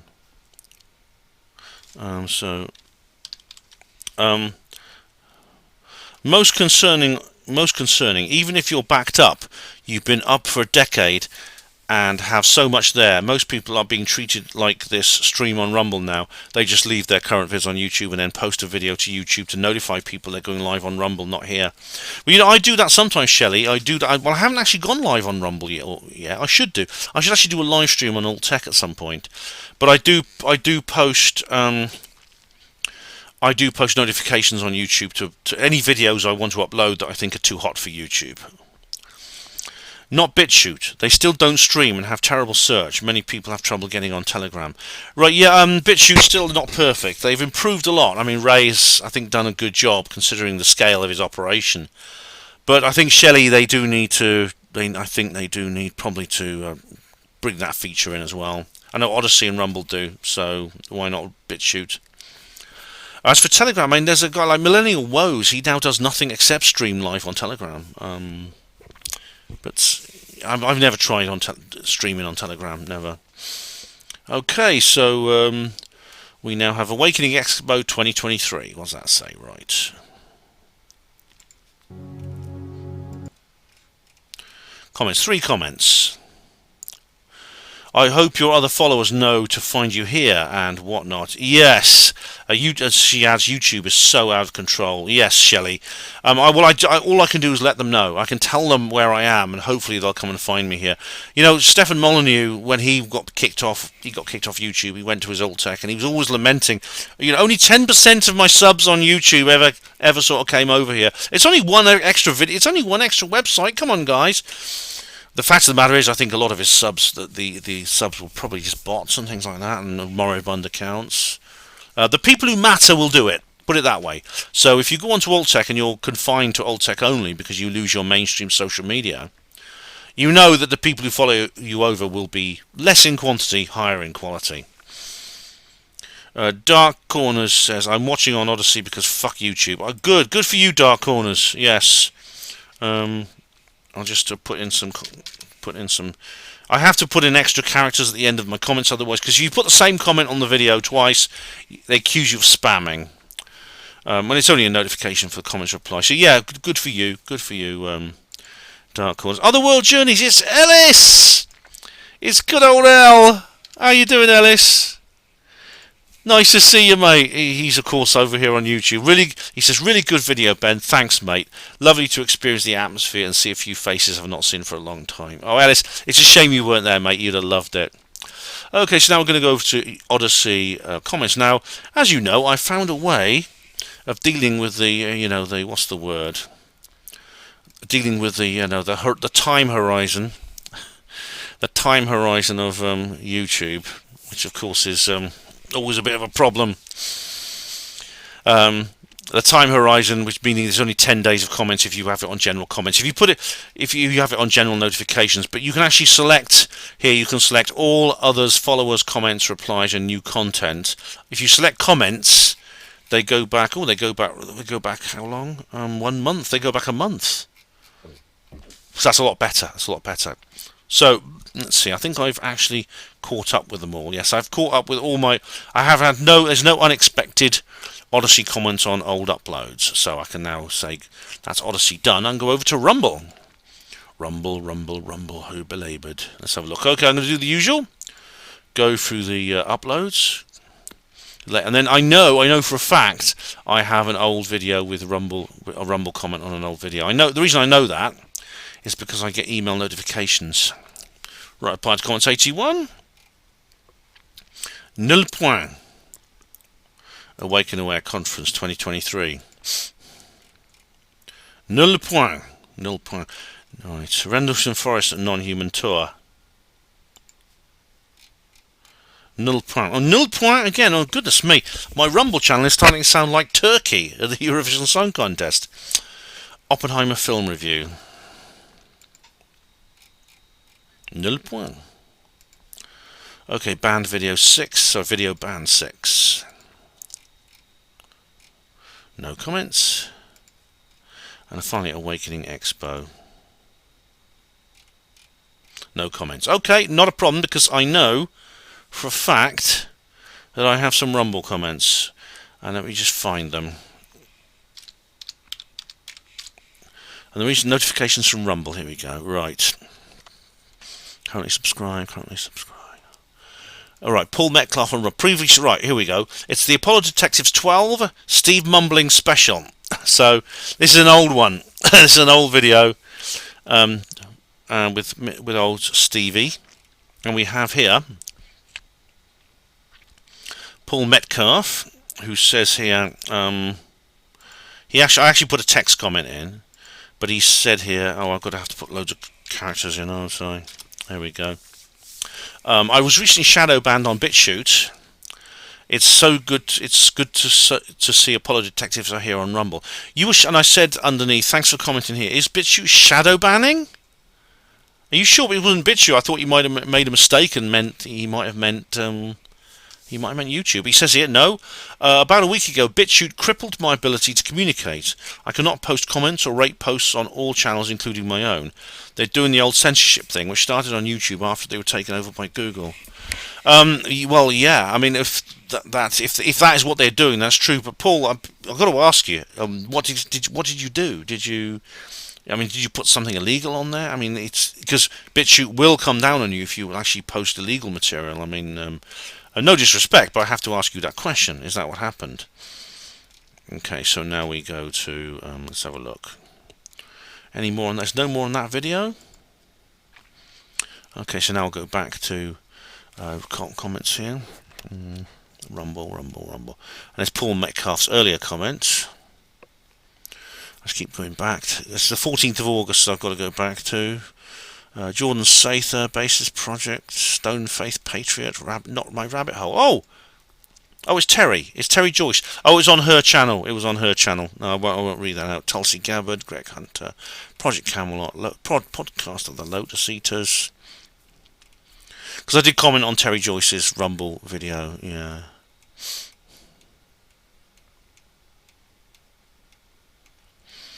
Okay, 70. We're nearly there. Subscribe. What's this? Oh, right. Oh, no, here we go. The Witchfinder has just posted on World Disclosure Day 2023.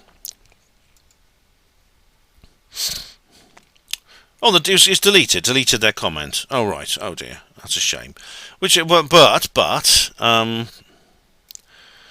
I can. Maybe they don't realise this, but I can actually. I'm gonna have a look at their comment anyway, because it's Witchfinder has actually. I do get the notification here, and it says here, for my friend Ben, and it's a Google Drive link. Please watch, research, share on all Google Drive links above. Okay. Right, well, it's actually just been deleted, Witchfinder, but I'll have to cut and paste it, but I'll do that later. I'm still doing this comments reply video, but thank you very much. I'll check that out. On the other hand, if it's something criminal, I don't want to see it, obviously. And it could be that. Did you delete it, or is it possible, by the way, that Rumble actually deleted it? Because they will. Do you remember that hashtag that was actually inciting some criminal activity a couple of weeks ago? They did that. Okay.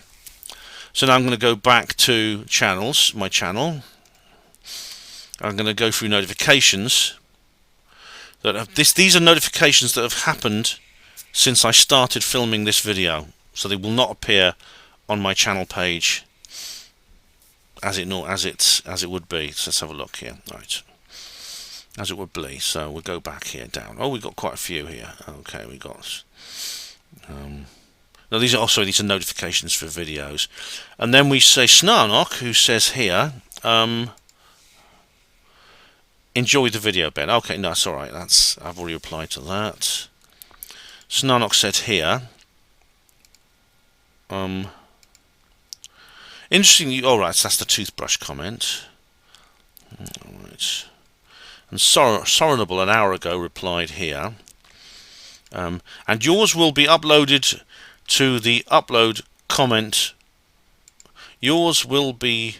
All right, the comments reply said, yeah, it's. I've put in a comment notification for him. Thanks for your comment. It'll be answered approximately within. And he said, and yours will be uploaded to the upload comment moment. It's kind of like a sort of ever decreasing circles, isn't it? Yeah. Anyway, guys, so that is it. That is the proverbial it. That is the end of this particular comments reply video. As always, I want to thank each and every one of you for your comments, except for the couple of dickheads I had, which I had to eliminate. The rest of you, fantastic. Even some of the rude comments were quite amusing, and they give me the opportunity to educate my viewers. So thank you for all of you, every single one of you, for those comments. Because, I mean, it's self-explanatory. It's in the title. If it weren't for you making comments, this video would not happen. So what's coming up next? Well, I'm not sure, actually. I've got to ask you a question, right? Right. How have any of you, because you remember my Doomsday Conspiracy Read Party, could you please let me know in the comments section of this video if you have read the Doomsday Conspiracy? Because I'm not going to do the review and live stream unless enough of you have. Because this is a read only, not watch party. Because the book has never been adapted into a film. Please let me know that. Apart from that, there's some interesting... I've got another reply video for Stefan Molyneux. I've got... what else have I got? I can't even remember, but I know it was probably the one I'm doing next, which I'll do sometime during the week. But in the meantime, thank you all of you for watching HPANWO TV. Hospital Porter's Pride and Dignity. Stop the New World Order. Conspiracies, government cover-ups, Earth mysteries, monster cryptids, psyops, saucers and black triangles, HPANWO.